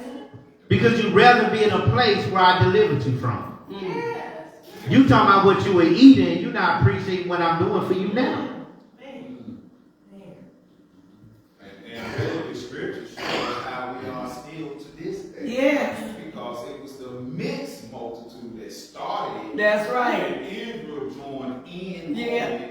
And That's right. even to this day, We doing the still same. do the same thing. Same thing. Whatever they do, we join in on We it. join in the same thing. Mm-hmm. Same thing. Monkey see, monkey do. That's the same thing with the Israelites that wanted a king. Yes. Most High already knew what king he was going to give them. But they wanted a king. They went to the Most High, give us a king just like the other nations. Mm-hmm. And you're like, who will you want? I want Saul. Most High like, you don't want Saul. But since y'all begging for Saul, I'm going to give you Saul. Most High knew he was going to choose David, but y'all want Saul. Yeah. You gotta watch what you ask for. But the Most High give it to him? Yeah. Yeah, Most High said, well, y'all can have him. Okay. But Saul's the one going to turn y'all so that y'all can transgress against my laws. Since y'all want him, okay, you're going to reap the benefits of y'all King Saul. That's right. Absolutely. But that's the man I was choosing. Right? Yeah. It is the same thing. You worrying about everything in Egypt, but you not appreciating what I'm going to give you. The Most High said, what I'm going to give you is going to come right out your nose. You don't eat it until I'm satisfied. That's what you want. That's right. And I'm going to give it to you. And in the midst of that, you still going to complain. That's right. That's us. Wow. Okay, let's finish that out. Verse 34. And he called the name of that place Kabra Hata'avah, because there they buried the people that lusted. Y'all see that? They buried the people that lusted. Yeah, got rid of that thing. Got rid of them. Yep. And the people journeyed from Kabra Hata'avah unto Hazeroth, and abode at Hazeroth. So what did they lust? Their flesh. The flesh. The onions and everything else Yeah. that's in Egypt. You lusted Go about back what to what was going with you in Egypt. They lust about the convenience. Yeah, the convenience. That's right. Exactly. Right? Because they thought that everything they can get it in Egypt. They can get it when they want to because they got the food and it was full. So they were like, we didn't have to worry about what we're going through now in the wilderness because in Egypt, we can eat. It was given. We had it. But now we get out here, it's like, where is it at? We can eat 3 times a day, just like America. We can eat breakfast, noon, and dinner. We can have a schedule. We can do what we want to. But now we're in the wilderness, we can't eat like that. That's right. We don't have the luxury of eating like that. That's right. And that's why people come to America, because America is what? The land of the free. I mean, you can do whatever you want to do because they feel like where they come from in their own nation, they can't do what they want to do. That's right. They can't do that. Some nations, if you steal, you get your hand cut off. That's right. That's what we're gonna go back to. Even China, not too long ago, the president of China, the ruler of China, told the people that you cannot worship this blue-eyed and blonde-haired Messiah. If you begin to worship him, you will die. I forgot another nation. You can't even read the Bible. That's Korea. Yeah, Korea. You can't read the Bible or you will die. Yes. So a lot of them, they flock to America because this is the land of the free. I can do whatever I want to do. What's the dude in Florida right now is trying to ban about some kind of, I read an article about That's that. going to be worldwide. Wow. And actually, a few years ago, I seen a video of the Pope that was saying that after a while, the Sabbath keepers were going to be hunted down like dogs. That's coming back. That's nothing new under the sun. That's right. All through the scriptures, that's what they did. And that's coming back even right here eventually. And they know who they are. Oh, yeah. Yes. They know it's the Israelites. They know we are the Israelites. We are the Sabbath keepers. Yes. This has been playing from the beginning. Because we read in the Apocrypha that's how the nations overcame Israel, was on the Sabbath day. But because on the Sabbath day, they knew we don't do anything. We didn't fight. Didn't bear them on. We didn't burn no burdens. We didn't do none of that. And that's how the Romans came in and they overcame the Israelites on Sabbath day. But Matthias or Mordecai, Matthias, he's like, he's no, we gonna fight back. Right now. Because if you let this go on, it won't be none of us left. That's right. Do you not think that they're going to use the same principle? Yes, they are. Yes. Ain't nothing new under the sun. There's some that still won't fight on the Sabbath. That's right. Exactly. I ain't one of them though. I ain't one of them. That's right. Won't fight. That's right. Right? That's right. But that's how it is. Yeah. We preparing ourselves. We already know. Yes. But that's how it is because they already got everything figured out. They have everything planned out. You not know they know we here today? Yes, they do. Yes, they do. They monitor everything. They monitor everything in the sky. They know all over this world that our people waking up and they are observing this same time, the same day, the same time right now. And they know where everybody's at. Right? Mine. You want to take us down the path, this is the day to do it. That's right. That's right. You know, be here to praise and worship the Most High. That's right. That's right. What better way to leave here, though? Yes. In worship. That's right. Giving him praise and honor the day that he chose for us. That's right. Am I? That's right. Yes. Y'all know, they did an article, not 100%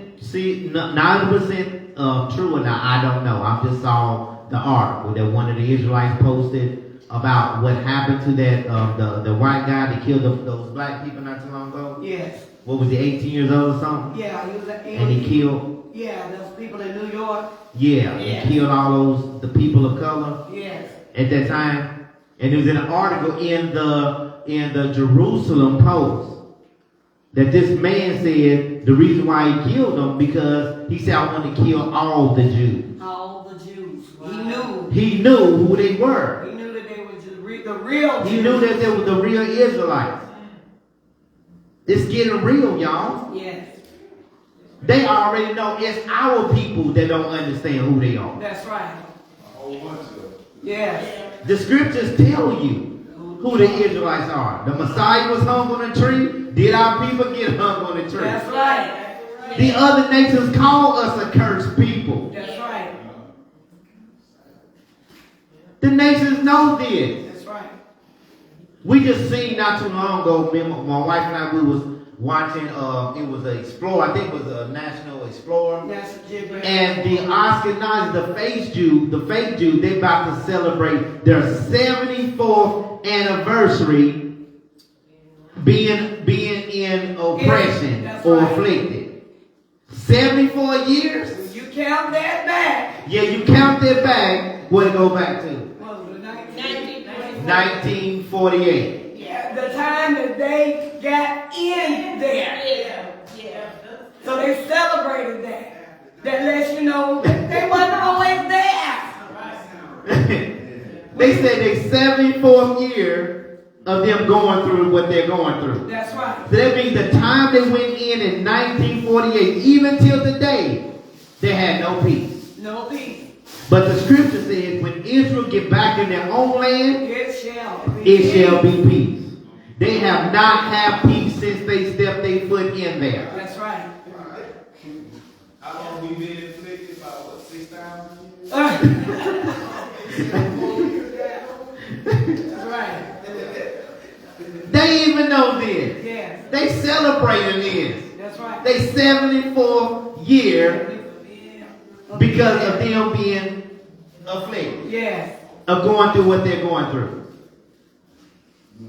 They're supposed to be in their own land, so what they gonna do? Well, their own man don't want them back. Because a lot of Oh, no, them yeah. like Poland over there. Yeah, they want to go back to Germany, but Yeah, Germany they say want y'all to can't go back. come Y'all here. can't come back. So that's why they over there. They're there. Yeah, they want to place go. them there. Yeah, they want to go back to Germany. Germany said the Germans like, no, y'all can't come back here. Yeah. Y'all stay where y'all at. Polish did too. And they fighting.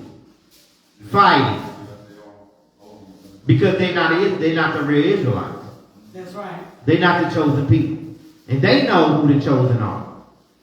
Come on. So what they do, they went in and took over our language, our customs, our traditions, and everything else. Even changed our Hebrew writing. The modern day, they changed everything. And now all the other nations thinking that the true people are them. Yes. And they're not. Yes. They believe their generation, because of the generation, they believe that their younger generation is starting to kind of catch on. Exactly. The older generation, like people 40 or sort of more, Yeah. they still try to hold the condition. That's Yes. right. That's right. But the word is out. With the help of the internet and all that stuff, they Yes. start to learn who they really are. That's right. That's right. That's right. Oh, praise. That's right.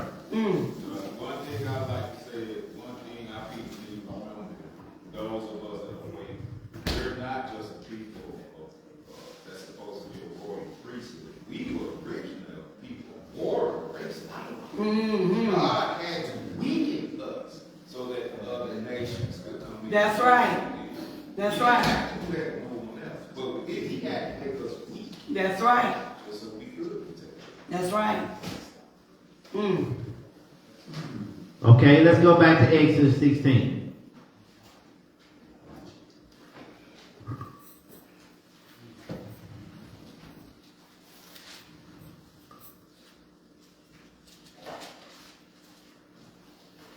And let's start back to 23 and come on down. We're going to finish this out. Exodus chapter 16, verse 23. Everybody have it? Come on. Exodus chapter 16, verse 23. When you have it, say, I'm on. And he said unto them, This is that which the Most High said, Tomorrow is the rest of the holy Sabbath unto the Most High. Bake that which ye Leave will. after that. The italics. Yeah, bake which ye will bake, and seize that ye will seize. So why they had to do this? Because it needed to be prepared for that day. Exactly. For that day. For that day, that's why he was trying to tell them to do it this time. Right. Because you can't do it the next day. Why? Because you had to cook You it. had to cook it. You had to cook. There's no way around it. You had to cook it. You had to bake it, which is the manna. You had to cook it, or sef, or means boil. You had to do it for the quail. Right. You had to do it because if you waited the next day, you won't eat. Right. Because you had to prepare it. Yes. This was about preparation. Yeah. There's no way from Genesis on up here to Exodus. There is no guidelines. There's no instructions. Actually, you do not find anybody that actually observed it, even though that we know that they did, because in Exodus chapter 20 says, "Remember the Sabbath day and keep it holy." That's right. But there's no guidelines between this time frame of anybody give you any instructions of how to observe it. If you do, please run that by me, because I have not read it. Right? Yes. So all of a sudden we just got all great epiphany, like, oh, we can't do this, we can't do this. Where you get it from? Well, you ain't read it. That's right. Since Genesis, when he said on the 7th-day rest. Where you get this information from? Where we all get it from? by outside sources. Right. And we went by their ideology, and when we heard it, we was like, you know what? Maybe that's right. Yes. But does it say that? No, it do not. Amen. Watch this. I'm going to show you something else. Keep going. Right. Verse number 24. Uh-huh. And they laid it up till the morning. Get to finish that. Yeah, keep going. Okay. And they laid it up till the morning, as Moses bade, and it did not stink, neither was there any worm therein. And Moses said, eat that today. For today is a Sabbath unto the Most High. Today ye shall not find it in the field. You will not find it in the field. Keep going. 6 days ye shall gather it. But on the 7th day, which is the Sabbath, in it there shall be none. This is what he's talking about. It shall not be none. This talking about preparation. Yes. Prepare yourself for this day. Because when you go there in the morning, it won't be there. Period. Okay? Keep going. Verse 27. And it came to pass that there went out some of the people on the 7th day for to gather, and they found none. Wait a minute now. What are they going out for? They were going to gather or pick it up on the Sabbath day. On the Sabbath day. Yeah. They were going out there to do the work. So if they did, if the Most High, with His commandments, did say that I'm going to bring down this manna on the morning, on the Sabbath day, and you're able to eat this manna, so what can you only do to the manna to eat it? You gotta heat it up. Gotta cook You it. gotta prepare it and cook it. You gotta ground it up, cook it. But they went out and gathered anyway. Didn't find none. And they didn't find none. So if they found it, would they would have gathered and cooked and prepared it? Yes. Yes, they would have. But he told them, but don't go because it's not going to be there. This was preparation. That's right. This is what he was trying to get them to see and do. His command, do exactly what I told you to do. Now let's keep reading. And if they did something wrong, which they did he kill them? We already killed the ones, but they already were killed about the quail. Yes. Complaining. So when they went out for the manna on the Sabbath day, did he kill them? No. He killed them with the quail. Not then. No. But wait a minute, they went out the next day to get the manna. And the only way you can prepare this manna, you got to cook it. That's the only way. Did he kill them? No. Let's keep reading. Verse 28. And the Most High said unto Moses, how long refuse ye to keep my commandments and my laws? Now watch this. Now, why did the Most High ask this? Did he ask this because they wanted to cook on the Sabbath? Or did he ask them this because of their disobedience for the Sabbath? Disobedience. This ain't got nothing to do with cooking. I hope y'all seeing this. Yes. This had nothing to do with cooking. All right, Pastor. He told him about his commandments because I command you not to go out on the Sabbath to gather. What did they go out and do? They went out They to went gather. to try to gather on the Sabbath. Yes. This had nothing to do with cooking. Let's keep going. Verse 29. See forth that the Most High has given you the Sabbath. Therefore he giveth you on the 6th day the bread of 2 days. The bread of 2 days. Abide ye every man in his place. In his place. Let no man go out of his place on the 7th day. Let no man go out of his place on the 7th day. Did they go out of their place on the 7th day? Yes. Yes, they did. That's why he was so angry. This is why he was so upset. This is why he was so angry and mad.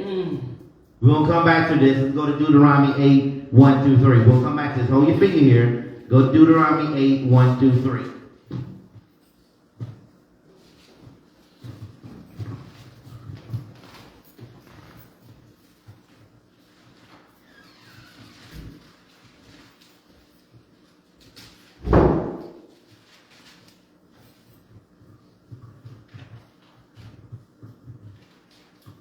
Deuteronomy chapter 8, verse 1 through 3. If Uh-huh. you look and say, whoa, Uh-huh. I'm mine. All the commandments which I command thee this day shall ye observe to do, Uh-huh. that ye may live, That you may what? ye may live, That you may live. and multiply, and go in and possess the land which the Most High swear unto your father. Uh-huh. And thou shalt remember all the way which the Most High thy Yah led thee these 40 years These 40 years. in the wilderness. Remember, it was only a 3-day journey That's right. from Egypt to the promised land. But it took them 40 years to get there That's right. because they would not listen. Wow. Okay, keep going. Now look why he did it. To humble thee To humble you. and to prove thee, Uh-huh. to know what was in thine heart. To know what was in your heart. Examine yourself. Now it took them 40 years. We passed 40 years. Yes. That's right. Okay? Whether thou wouldst keep his commandments or no. Or whether you keep his commandments or not. Okay? And he humbled thee and suffered thee to hunger. He said, I did this on purpose. That's right. I suffered you to hunger. So you can depend on me so you can keep my commandments. He said, I did this on purpose. Okay, keep going. And fed thee with manna. And what? And fed thee with Fed manna, thee with manna. which thou knewest not. But you didn't even know, because when I write it down, what was the definition for manna? What is that? What is that? Which you didn't even know what it was. Okay, keep going. Neither did thy fathers know. No, neither did our father know what it was. Okay? That he might make thee know that man does not live by bread only, but by every word that proceedeth out of the mouth of the Most High does man live. Wow. Yes. This is the same thing the Messiah said. Yes. He repeated it. The Messiah said man shall not live by bread alone, but about every word of the Most High, the words that come out of the Most High. The Messiah said the same thing. That's how man should live. Yeah. The Messiah said, don't worry about what you put on the next day. Don't worry about what you're going to eat. That's right. He said, if I can feed the birds of the air and clothe the flowers of the field, That's right. what you worrying about? More for you.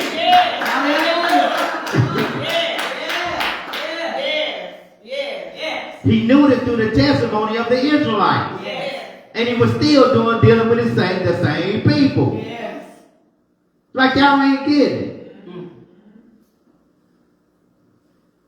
All right, let's go back. Exodus chapter 16 and start at verse number 30. Exodus 16, verse 30. So the people rested on the seventh day. They rested on the seventh day. And the house of Israel, All right, bro. and the house of Israel called the name thereof manna. They called it manna. And it was like coriander seed, white. And the taste of it was like wafers made with honey. Wafers made with honey. Keep going. And Moses said, this is the thing which the Most High commanded. Fill an omer of it to be kept for your generations, that they may see the bread wherewith I have fed you in the wilderness, when I brought you forth from the land of Egypt. And Moses said unto Aaron, take a pot, and put an omer full of manna therein, and lay it up before the Most High, to be kept for your generations. So this was about the miracle of the manna as well. Yes. That's why also this manna was in the Ark of the Covenant. to remind them of how he blessed them in the wilderness with this manna. Right? Pastor, you remember we didn't know no better at the time, but we made a replica of the Ark of the Covenant. I don't know if y'all remember that. Some of y'all remember that. But we had a little tiny square communion wafers. We put that in a little pot to represent the manna. You know, we ain't supposed to make a replica. We know that now. We didn't know it then. But it was so that they could see it, what it looked like. Exactly. And some people were scared of touching everything. Like, it's not real. Thing, yeah. We just made it. They were just scared to touch it and pick it up and everything. Like, what's wrong with y'all? We had to touch it to build it. Yes. We still here. They were scared. And it wasn't even a real thing. We had two little white cherubs on there. We painted them gold. Painted them gold. Made the wings. Put the wings on. I'm like, what y'all doing? This is a replica. Yeah. It ain't the real thing. That's right. Okay, can somebody see how much percentage I have on the phone? Somebody come see how much percentage we have on the phone. Because I ain't want to cut off. Exactly. Y'all video is jumpy. It's jumpy. It is. 28. Okay, 28. Okay, so we got a little bit more time. All right. Now, let's shift a little bit. Now, let's go to my Jewish learning. Where do we get this from?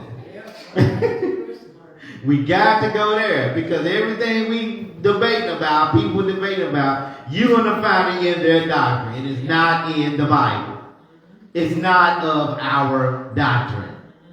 My Jewish learning. So I know I gave you, it's plain in commentary. I'll just bring it out. Okay. So you can start reading, and once we get through this, we'll close it out. We have enough time, and you just start from beginning and read all the way through, so you can have the information, and you can go and read this for yourself. And all of them says the same thing. So I just went to the one that gave more detailed information. But a lot of this concerning the Sabbath, or they call it Sabbos. They call it Sabbos. And they give you a list of things, what you can and what you cannot do on the Sabbath through their rabbis. Not the Bible, through their rabbis. Right? That's right. And you're going to find that anything that we're saying is in their doctrine. That's why I want y'all to do your homework. Any question you have concerning the Sabbath, can I do this or can I do that? Look it up. And you will not find not one place in the Bible that they say that's in the Bible. This is their speculations. And it's not even in the scriptures. Okay? Okay, go ahead. So it says Shabbat's work prohibition. Y'all can write that down so you can find it. Shabbat's work prohibition. My Jewish learning. That's my Jewish learning. And it says traditional do's and don'ts for the Jewish day of rest. Y'all hear that? Did y'all hear that? And it's by Ronald L. Eisenberg. Traditional do's and don'ts for the Jewish day of rest. All right? Meaning it don't have nothing to do with us. That's right. This is theirs. We ain't Jewish. You say Jewish. That's Exactly. right. We ain't Jewish. We ain't Jewish. We Judeans. We the real deal. We the real Jews. We the real deal. We're Judeans. We are the original. Yes, sir. Amen. So it says Shabbat 101. They said it's Shabbat 101. Right. Like they teaching you something. Like they teaching us something. Shabbat 101. Are you serious? Okay, keep going. Ask the expert what to do on the Sabbath. It says, ask who? The expert. The experts. Because a lot of people think they are the experts. They know it all. They know everything about Shabbat. If they don't tell you, then it ain't right. And it's totally the opposite. They are not the experts. Right. Okay, keep going. The Bible does not specifically list those labors that are prohibited on the Sabbath. Y'all hear that? Yeah. What did that say again? The Bible does not specifically list those labors that are prohibited on the Sabbath. Then why are you going to give us that? That's right. Because they already know this. That's right. They give you this to confuse you. That's right. Because our people think they are the chosen people of the Most High. This is their writings. I didn't make this up. I gave my wife a copy. She got the same one I got. That's right. They already do this. So look at the list they're going to give you, even though they just said what they just said. Okay, keep going. Also, it alludes to field labor. It alludes to field labor. That's in Exodus 34:21. All the places we want to go to. Keep going. Numbers 15:32 through 36. We ain't went there yet, but we're going to go there a little later. Trading in a wine press and loading animals. Nehemiah 13:15 through 18. Okay, we did go there. Doing business and carrying. Go ahead. Read them all. Yeah. Isaiah 58:13. Jeremiah 17:22. Amos 8:5. Some of those went to it, some of them we haven't got there yet. We want to get there. Okay, keep going. Traveling. Exodus 16:29 through 30. Traveling. We wouldn't be able to get here. Traveling? Really? That's right. Okay, keep going. And kindling fire. And kindling the fire. Exodus 35, verse 2 through 3. Forbidden work. Which we're going to go there as well. All these places we're going to go to. Right? Yes. So they're already the experts. They already know about all of this. Yes. Which they have no tangible information. But they are the ones say they can dictate what is right and what is wrong. The do's and the don'ts. And then the original people, we're fighting over this information, and they're the ones that came up with it. That's right. All right. This is their doctrine. Yeah. It's not ours. Okay, keep going. It says, no, Jews observe Shabbat in a variety of ways. What? Jewish observe Shabbat in a variety of ways. A variety of ways. They keep telling you they don't know what they're doing. Not one bit. Right. They keep telling you this. Okay, keep going. This article explains the most traditional and strict interpretation of what is and is not permitted on Shabbat. Their interpretation. Their interpretations. Keep going. It says beyond Torah.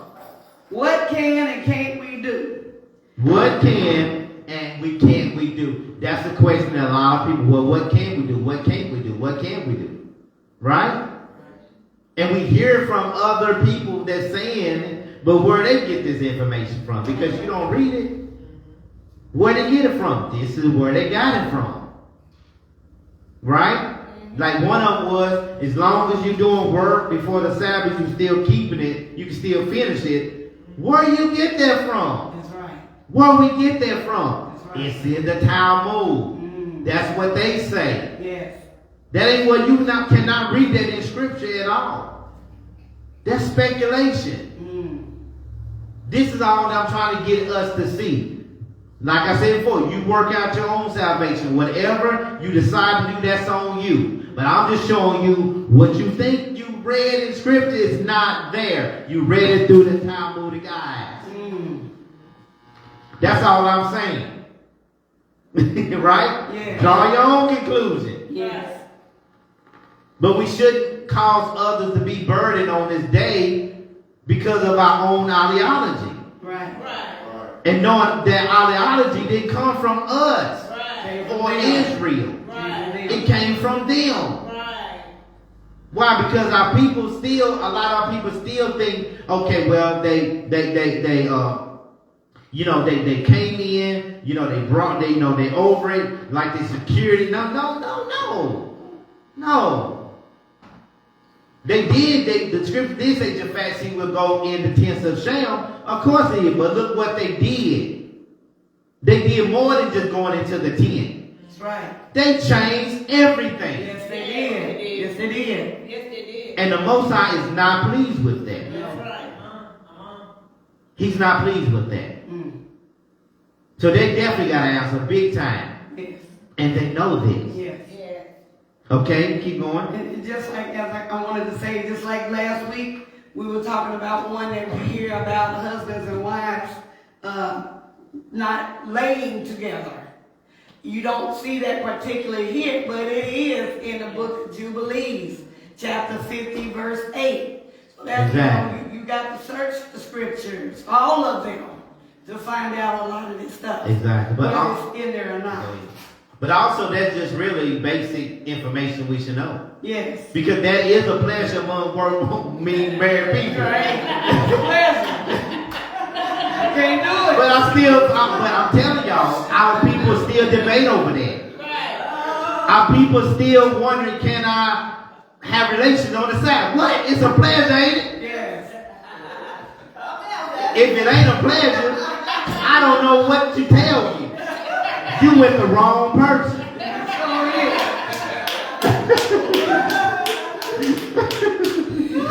right. If that ain't a pleasure to you, I'm wrong. something wrong with you. Or something wrong with them. It should be pleasure. That's why you doing it.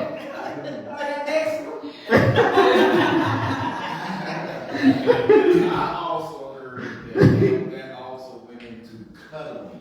I'm like, I don't understand what would cuddling have to do anything with it. They say you ain't even supposed to cuddle on that side. But I'm not sure on that. That just sounds vague. Exactly. Yeah. Like where you get that from. That's what I'm saying. I get that. Exactly. Right. Exactly. Even not being conscious when I'm asleep, I cuddle him in my sleep. I mean, that makes no sense. It doesn't make any sense. Right. That's right. Exactly. Yeah. That's it. That's all we going through this. It's just our own perspective of what you can and what you cannot do. Yes. This is what our people fighting over, something that we can't read it, that's tangible for us. Yes. That's the thing. And we causing burdens with one another. Because our people fighting on his day when we're supposed to be resting. Yes. Right? Yes. Okay, keep going. Beyond Torah, what can and can't we do? In the Mishnah, the rabbis enumerated 39 major categories. They give you 39 categories of what you can and what you cannot do. 39. That's a lot. Can you read 39 in the Bible? No. They give you 39 categories of what you can do and what you cannot do. Then it says with hundreds of subcategories of labor that were forbidden. It says avat melka, whatever that is, based on the types of work that they were related to the construction of the tabernacle in the wilderness. Okay. Which ceased on the Shabbat. You can write this down, Shabbat or Shabbato. Shabbato 7 and 2. Yes. Because this is where the 39? Yeah, the 39. The 39 major categories. So right now, Shabbato or Shabbat 7 and 2. And you will find the same thing we're reading. Because this is in their Talmud. This is in their doctrine. Yes. See where we at with it. All right. Okay. 20. Okay, we're good. Activities that cannot be performed on the Sabbath are basic tasks connected with preparing the showbread of the temple. Sowing, plowing, reaping, binding, threshing, winnowing, selecting, grinding, sifting, kneading, baking. There's your baking. Okay, keep going. Work related to making in the coverings in the tabernacle and the vestments used by the Kohanim. Shearing sheep, bleaching, carding, dyeing, spinning, stretching material, making 2 loops. You can't make 2 loops on the Sabbath. The beginning of sewing, threading, needles, weaving, separating, tying a knot, untying a knot, sewing, tearing, activities concerning with writing and the preparation of parchment from animal skin, trapping or hunting, slaughtering, skinning, curing hides, scraping pelts, marking out a hide to make ready for the cutting, writing. You can't even write on the Sabbath. You can't write. So if anybody that wrote today, you done broke the Sabbath. According to them. According to them. You can't even write. You can't even turn a piece of paper in hand. You can't even if you have a book or something and it's got words and letters on it, you can't even turn it up. You cannot, anything have words on it, anything, you cannot do that. Where you read that in the scripture? It ain't. Okay, keep going. Writing, erasing. Erasing. Constructing, building, demolition, kindling a fire. You hear that? Kindling a flame. We'll get to that next Shabbat. Kindling a flame. You gotta find out what that's talking about. Okay? It says lighting or extinguishing. Lighting or extinguishing. That means if your house on fire on the Sabbath, you can't put it in there and burn. you better sing that song. The roof is on fire. We don't need no water. Let that roof burn. You might as well sing the song. You better not call the fire department. You gotta wait till sundown to call the police. This is their doctrine. Where you read that in the scripture? Nowhere. Okay, keep going. Carrying from private to public domain. Y'all hear that? And vice versa. And putting the finishing touches to a piece of work already begun before the Sabbath. The rabbis decreed that one not only should avoid forbidden acts, but also must not do anything that, number 1, resembles a prohibited act or could be confused with it. Number 2, is a habit linked with a prohibited act. Or 3, usually leads to performing a prohibited act. The rabbinic enactment of measures to prevent these possibilities was termed putting a fence around the Torah. Putting a fence around the Torah. And you can find that in Avot, A-V-O-T, 1 and 1. Avot. I try to look at where they get this from. Where did they get that scripture from? And I try to look it up like, you ain't gonna find that. Putting a fence around the Torah. What that mean? Like they putting a hedge around it, or they trying to protect it. That's their doctrine. Most I didn't tell them to do that. He ain't say nothing about that. Okay, keep going. It says, for example, ripping up a piece of paper was forbidden since it resembles cutting to shape or could be confused with it. Now what? That's confusing. What are you talking about? Right. Read it again. For example, ripping up a piece of paper was forbidden since it resembles cutting to shape. Cutting to shape. Or could be confused with it. Okay, keep going, because we all confused. Similarly, agreeing to buy something was prohibited. Because most agreements are confirmed in writing. Yeah, because it was what? Confirmed in writing. Confirmed in writing. Climbing a tree is forbidden. You can't even climb up a tree. I didn't read that in the Bible on the Sabbath day that you can't climb a tree. Come on now. Keep going. Because it may lead to breaking twigs or tearing leaves. Oh, come on now. Which could be construed as reaping. Come on now. Separating part of a growing plant from its source.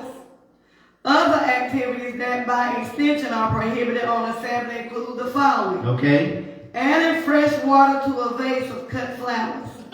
Sowing any activity that causes or furthers plant growth. Making a bouquet of flowers or consider that making a sheaf.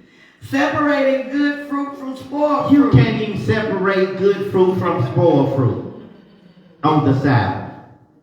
They consider that winnowing, selecting, or sifting. Brushing dried mud from boots or clothing. Y'all hear that? They consider that grinding. It's time to see that grounding. Cutting hair or nails. Shearing, they consider that shearing sheep, removing outer covering of a human or animal. Applying makeup. Uh-oh. They consider that dyeing. Y'all women, did y'all put makeup on today? On my lips. They consider that you breaking us out. Braiding hair. Braiding They hair. consider that weaving. Drawing blood for a blood test. They relate that to slaughtering. Here it is. Watch this one. Rubbing soap to make lather. If you took a bath You today, done messed up. you done broke the Sabbath. Applying face cream. Polishing shoes. Using scaring powder for utensils or other surfaces. They consider that scraping, smoothing the surface of any material by grinding, rubbing, or polishing. So you risk the chance of coming to Shabbat funky. Okay. Now you know how they living over there. Yeah, it's kind of wild over there. And hot. They say you can't even do that. This is where we getting this from, y'all.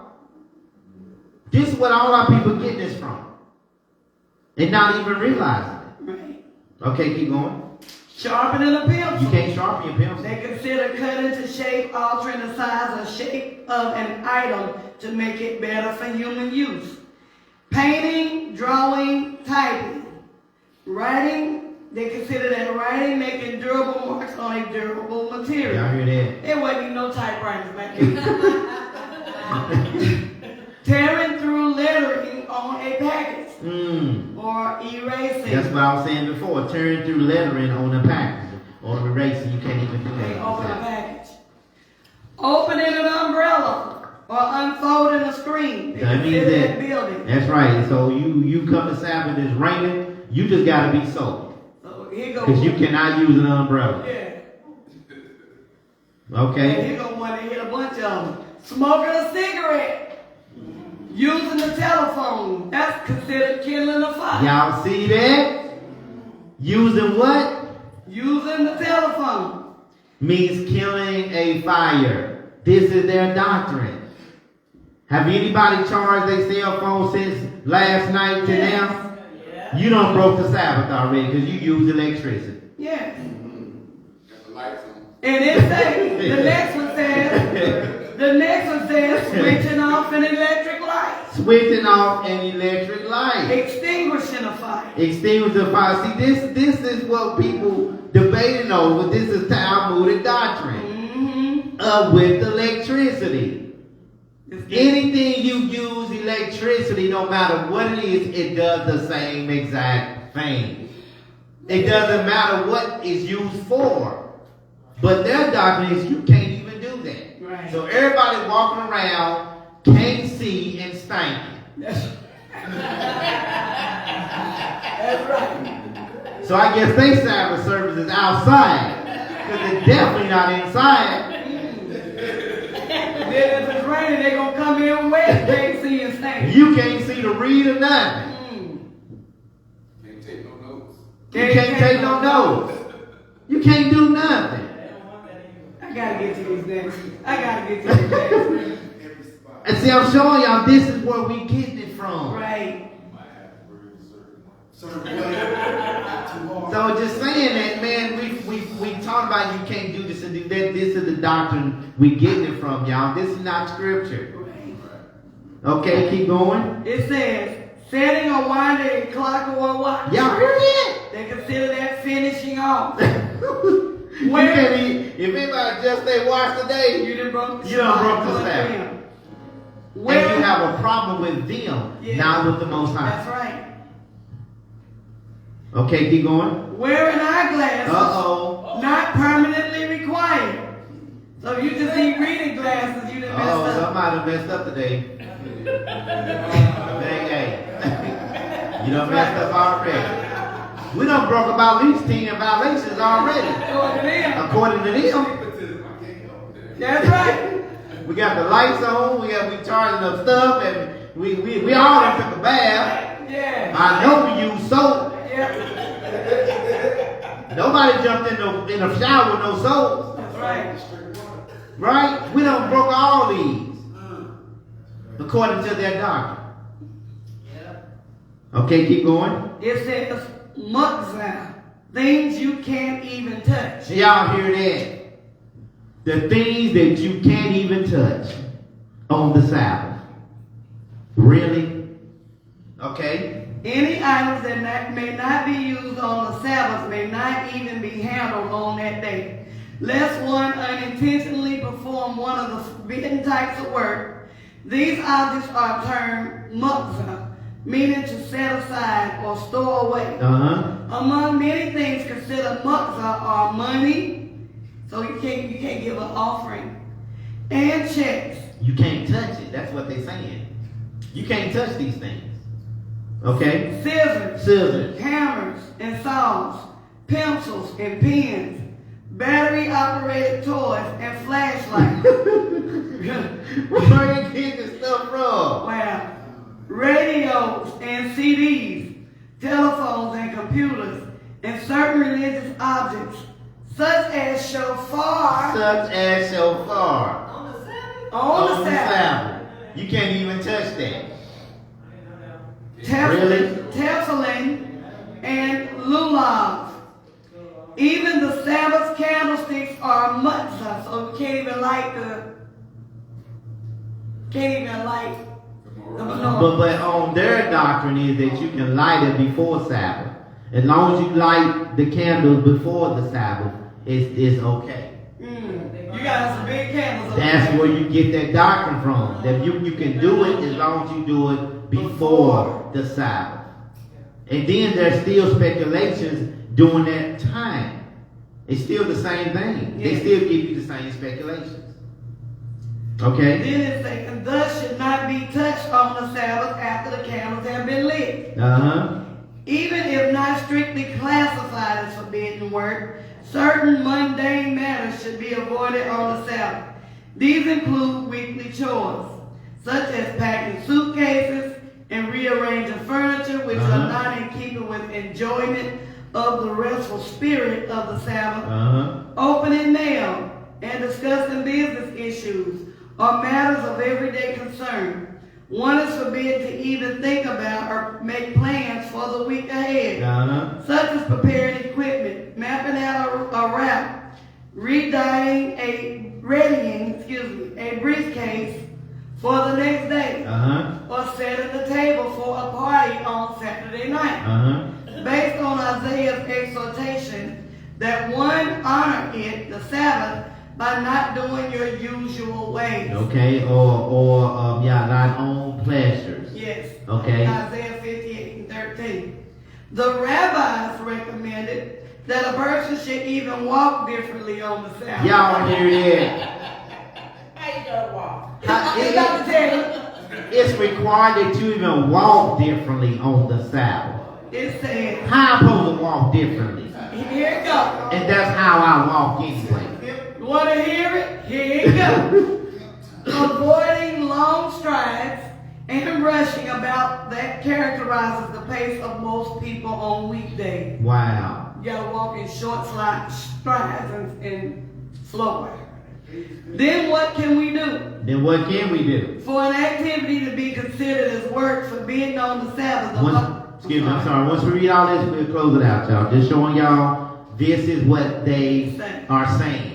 And you can, anywhere you Google, you'll find the same information. Everybody's doing it. This is their Credo. Not ours. Okay, keep going. For an activity to be considered as work forbidden on the Sabbath, the violation must be intentional. Therefore, moving a chair from one place to another is permissible, even though it may produce an impression on the ground. Similarly, walking on the grass is allowed. They give you a rules if you can walk on the grass or not? Come on now.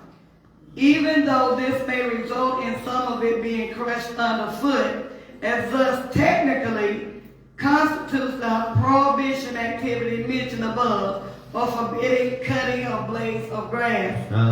One has not violated the Sabbath as long as the original purpose was solely to move the chair or to walk on the grass. In contrast, one is not permitted to engage in a task that always results in forbidden work. Thus, washing oneself on a lawn is prohibited. What?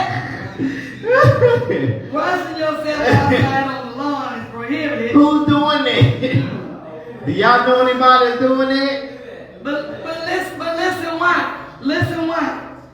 Because it inevitably results in watering the grass, which is forbidden on the Sabbath. So you can't even water your grass. You can't wash your body outside because you're going to water the You grass. water the grass while you washing yourself outside. With just water because you can't use soap.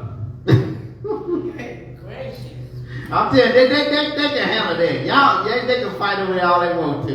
Alright? Don't bring it over here.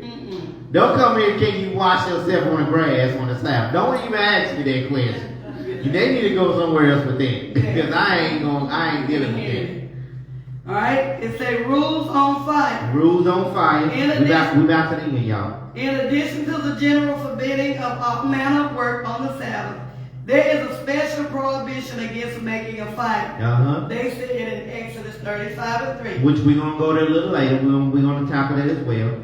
The rabbis considered this to include everything that pertains to the kindling of light, even if no actual work is involved. In modern times, there is controversy regarding whether the switching on of electric lights and appliances is equivalent to making a fire. They turn off everything.